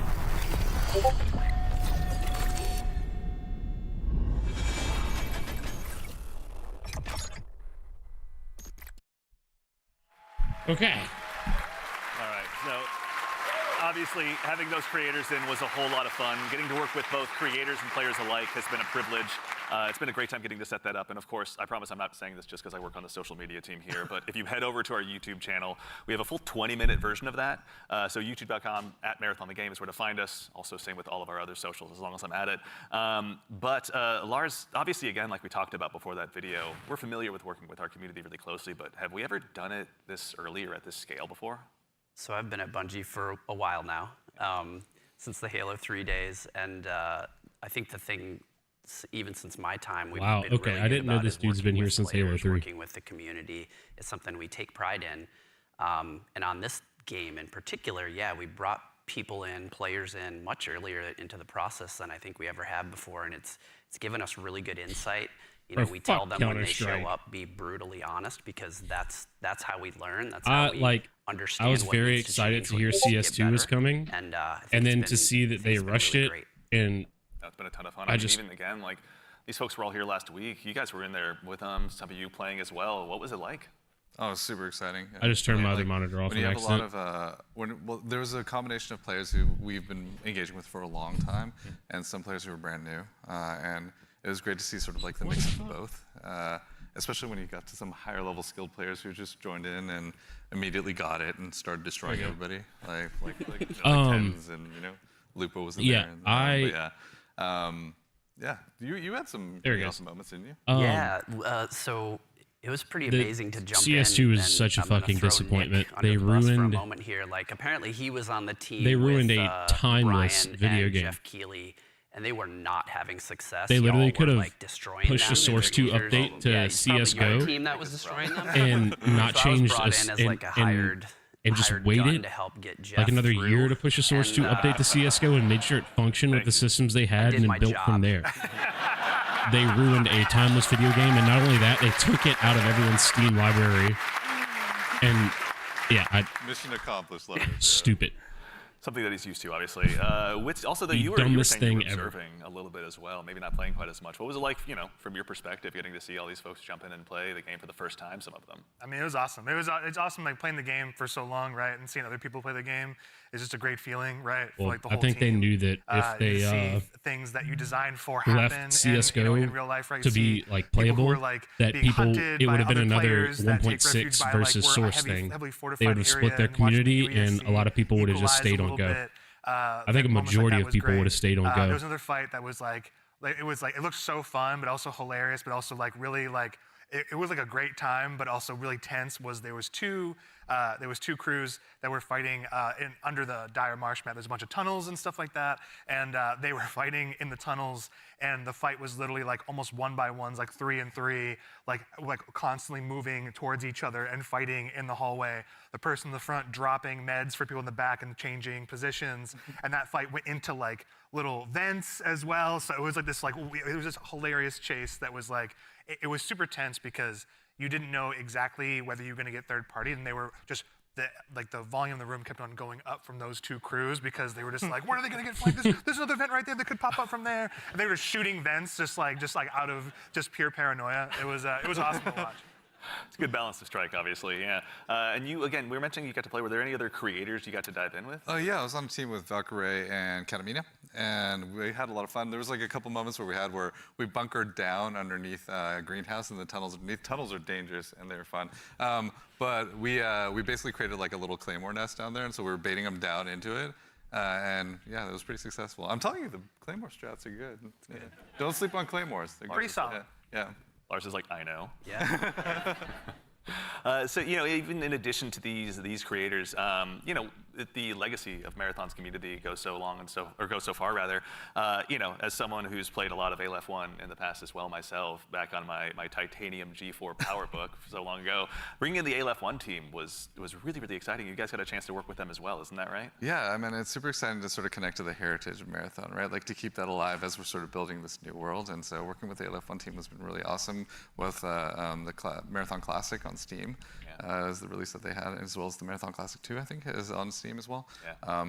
But yeah, both of those, it's like sort of connecting the threads, if that makes sense, you know? Yeah. Sort of remembering the past as we're sort of building this new, re-envisioning in a lot of ways of what Marathon is. Yeah.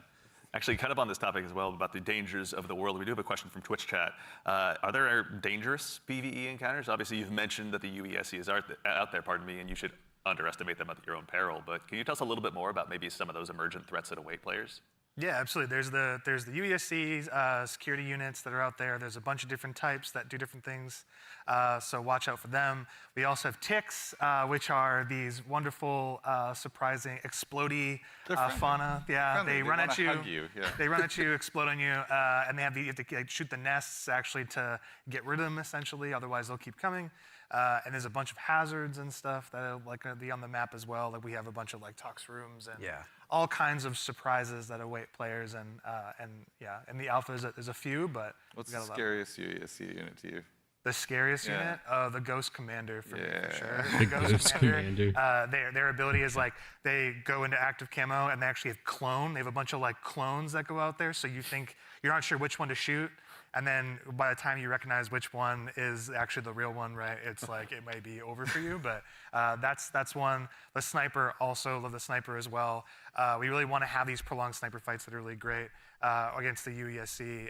And if you manage to really push them and they notice you're pushing, they'll punish you for that too. So, like, yeah, definitely be careful of these units. Tread carefully. Not to be trifled with, right? And the recruits, honestly, the recruits, they have this rush down that they do. If you're not too careful in knowing where they're going to be flanking you and rushing you down from, like, yeah, we're purposely making them these formidable foes that you can't get treasure out of the world easily, and they're guarding it, and they're doing a pretty damn good job. And you can't ignore them either. Once they're on your set, you kind of got to figure out a way. Yes. Exactly. Also, too, we've got another question from, I believe, Shebsky. Can a team be composed of any number of runner types, like 3 Blackbirds, for example? Absolutely, yeah. Yep. There's no restriction on how you assemble your crew. You can all play the same. You can create a meme comp if you dude, want. we can stack 3 glitches if we want A to. little bit, you know, and sort of try to use each other's utilities. But we've seen them all. It's been really cool to see kind of the different combinations we've seen. Yeah. But you may never know, like those 3 different like players that are playing Blackbird, they may have very different builds and what they're gearing towards in Blackbird, right? Like they may be some of them, like one of them may actually have implants that allow them to go in active camo. That's not a specific thing for a runner, so we're purposely trying to make it so that is you can diversify. I did see the like the shield wall comp, which is like basically 3 locusts in like in the playtest from last week. But yeah, let's go. Yeah. So you know, again, obviously, it's been so much fun to hear you guys even talking about this game and the experiences you've had.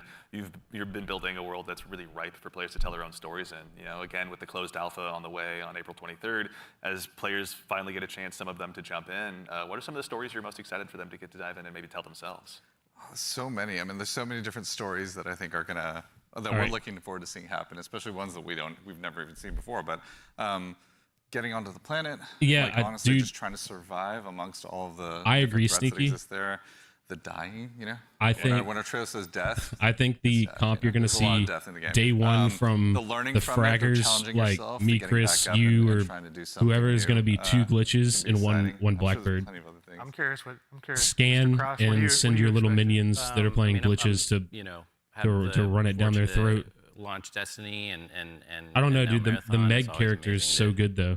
Put something out into the world that you've been working on, you know, sort of in a bubble for 6 years or something like that, and have the players experience the visual world for the first time is amazing. Introducing the IP into the world, you know, sort of beyond the game, you know, sort of the culture it creates. Always excited to see like what the fans tell us what the game is and what the metas are and what the IP is, and so that exchange is always amazing. Yeah, check out the Discord. It's getting wild in there right now. Wits, how about you? Anything come to mind on your side?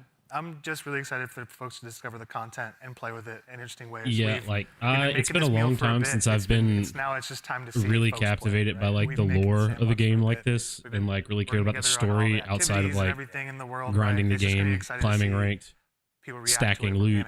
So and learn from it. I'm really excited I'm also curious to learn more and read into it. Which runner will be the crowd favorite? Yeah. Leading up to September 23rd, I will probably play through the original Marathon trilogy. Well, chat, Discord, let us know. And do some stuff like that. So, but that brings us to just about the conclusion of what's been a very action-packed show. So for starters, guys, thanks so much this is it? I thought it was 2 hours. I mean, thank you so much. And thank that's fine with me. I thought there was our team is literally sitting behind surprise these at the end. And they're amazing. Like, you know, you should give yourselves a hand, you know, for putting together. Yeah, they made the remastered versions free on Steam. I don't know what the surprise is. I thought the surprise was the alpha, but that's already been leaked, so they might just skip over it. And there's an immense amount of staff here that has been super gracious and kind to come and help work with us on this. So just want to make sure all of you, let's give you a hand too. You know, you've been doing an amazing job. So thank you.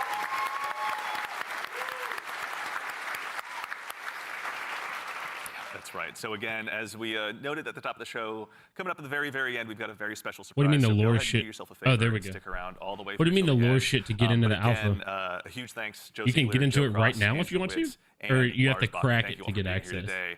And of course, again, to echo Ziegler, thank you so much to the entire dev team here at Bungie. Thank you so much for being here today. Whether you're here with us in person, I can or get you're you at into the home, alpha, Sneaky. It's your contributions that make Marathon possible. So truly, thank you. It's honestly humbling to be here today. And again, of course, the crew here, thank you all so much for all of your hard work.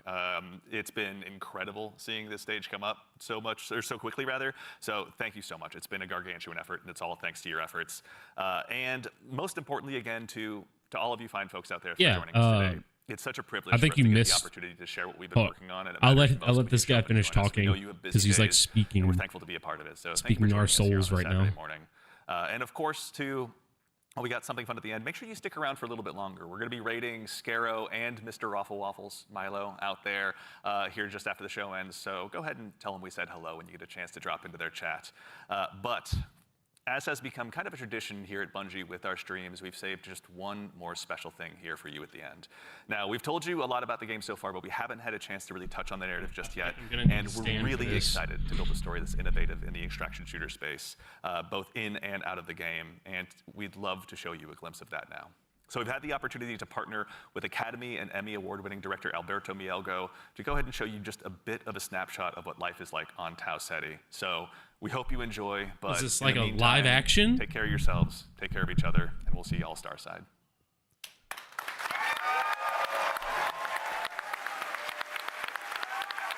It's like a live action thing? That would be sick.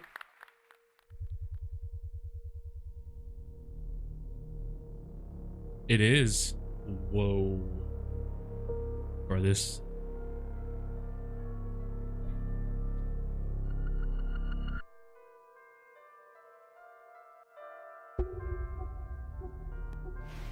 I haven't gotten chills looking at a new game in a long time, and what the fuck?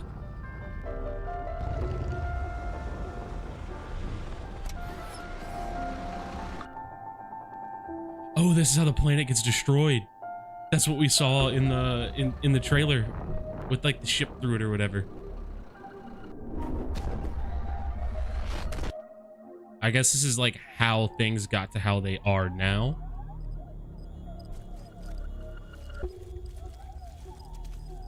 What the fuck? This is so uncomfortable, but so like I can't look away. What the fuck is that thing? What is that?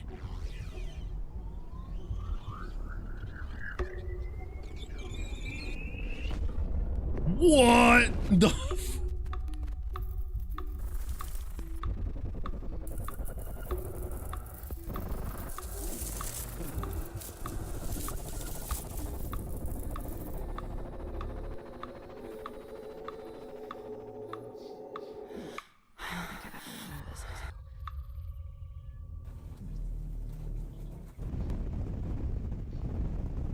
So that's how glitch originated. From an antique land who said, two vast and trunkless legs of stone stand in the desert. Near them, on the sand, half sunk, a shattered visage lies, whose frown and wrinkle. There's Void. And sneer of So this is how the runners went from normal people, AI goes rogue, and now they're these cybernetic things, I guess. It's the origin point of the story.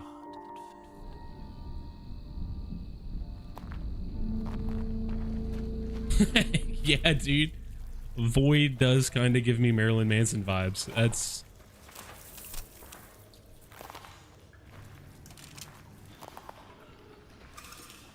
This is so creepy.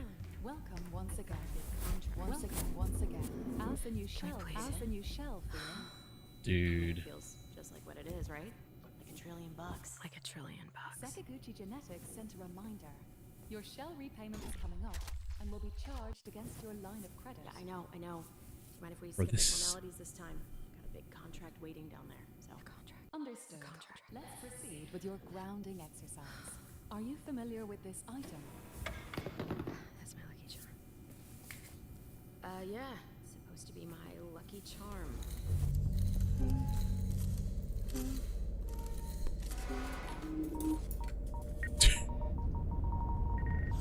Okay, Bloodhound, Jesus Christ. Oh my god. I can only imagine the computing power and the PCs that they had to use to make this scene, right? This whole thing in general, but this scene right here. You could see the FPS drop.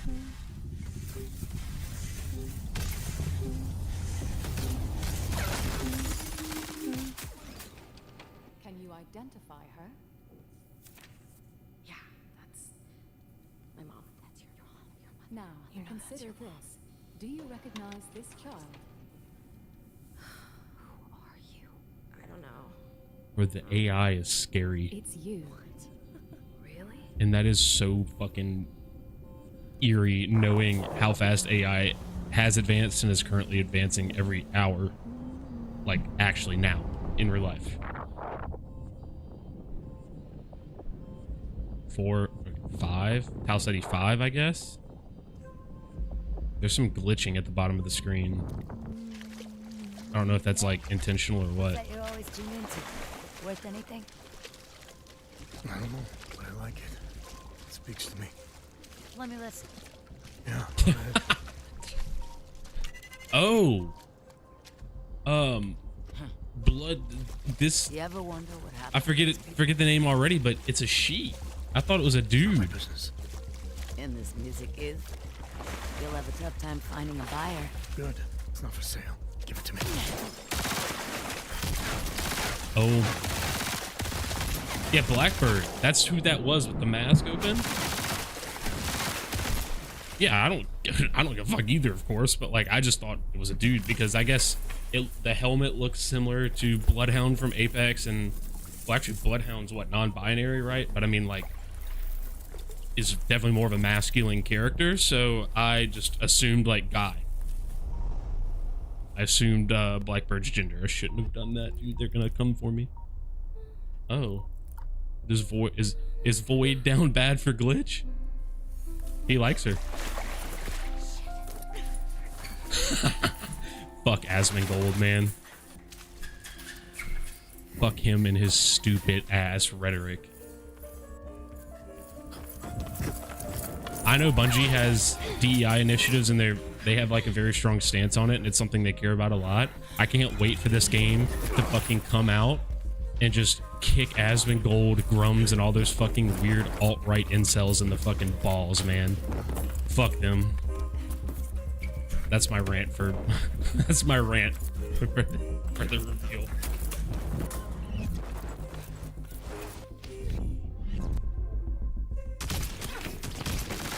Oh no.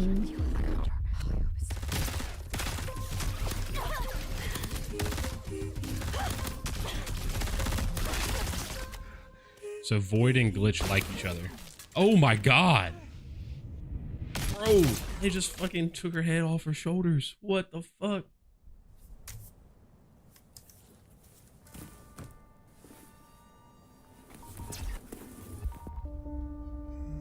What are those? That must be the cores. And on the pedestal, these words appear. That must be the you had the whatever you were talking about earlier. Look on my works, ye What was mighty, it? and despair. Implant cores are like their spines, but that must be the cores that they were talking about that you can stack. That gives you like, oh fuck. Who is this? Boundless and bare, alone and level sand, stretch far away. Oh yeah, dude. If they, of course, I'm sure they will sell merch, but the design and aesthetic of this game is perfect for streetwear in the city. Like this jacket right here that I'm wearing, it's like it has like windbreaker material, but it's super light. It's like windbreaker material, but it's super light. Who is this? Oh, it's the Meg character. That's a girl too. But it's like super light windbreaker material. And it would be like great if they could produce something like this. I would wear it all the time.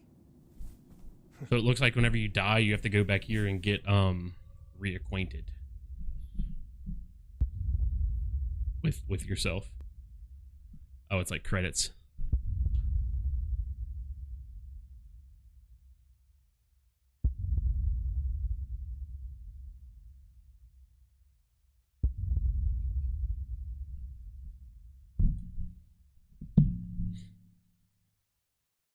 That was wonderful. That was so fucking good. All right.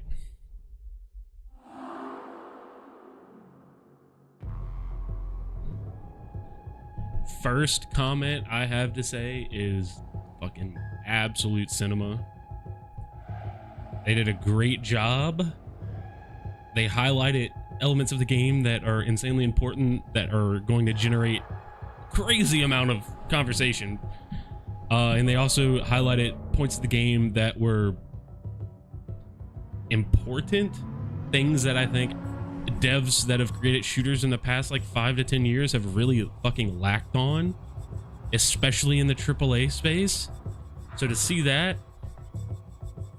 I know Bungie dropped the ball with Destiny a lot the past few years, but after seeing this, I go from like 7 out of 10 level of being hyped to like 20 out of 10. Like I'm hype meter, like it's off the charts. That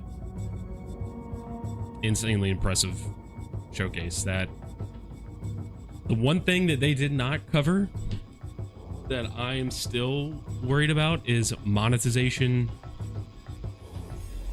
every game has microtransactions now. I've heard rumors that this game's gonna have a $40 price tag when it launches, so I hope the microtransactions are like low, on the low end, but we'll see. If they went with a cheaper model or even free to play, I'd be okay with them implementing cosmetics and stuff, but I don't know. We'll see where it goes. The potential for microtransactions and cosmetics in this game is literally endless with what their art team has produced. So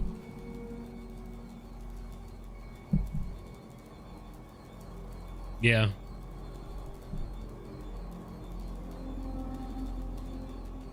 Or imagine if someone watched that in cinematic and all this shit on like shrooms or acid or something. I would be like, I might jump out of that window right there. I'd be worried that my computer was gonna like stick tentacles through my ears or something right here and just take me over. All right, I am going to wrap up this stream though. Yeah, I'm gonna wrap up this stream. I'm definitely gonna create some short form content and like a longer form video breaking down everything. But yeah, impressed. Sneaky, thank you for hanging out, brother. I'll probably be around the Discord more, especially with the alpha coming soon. So see you.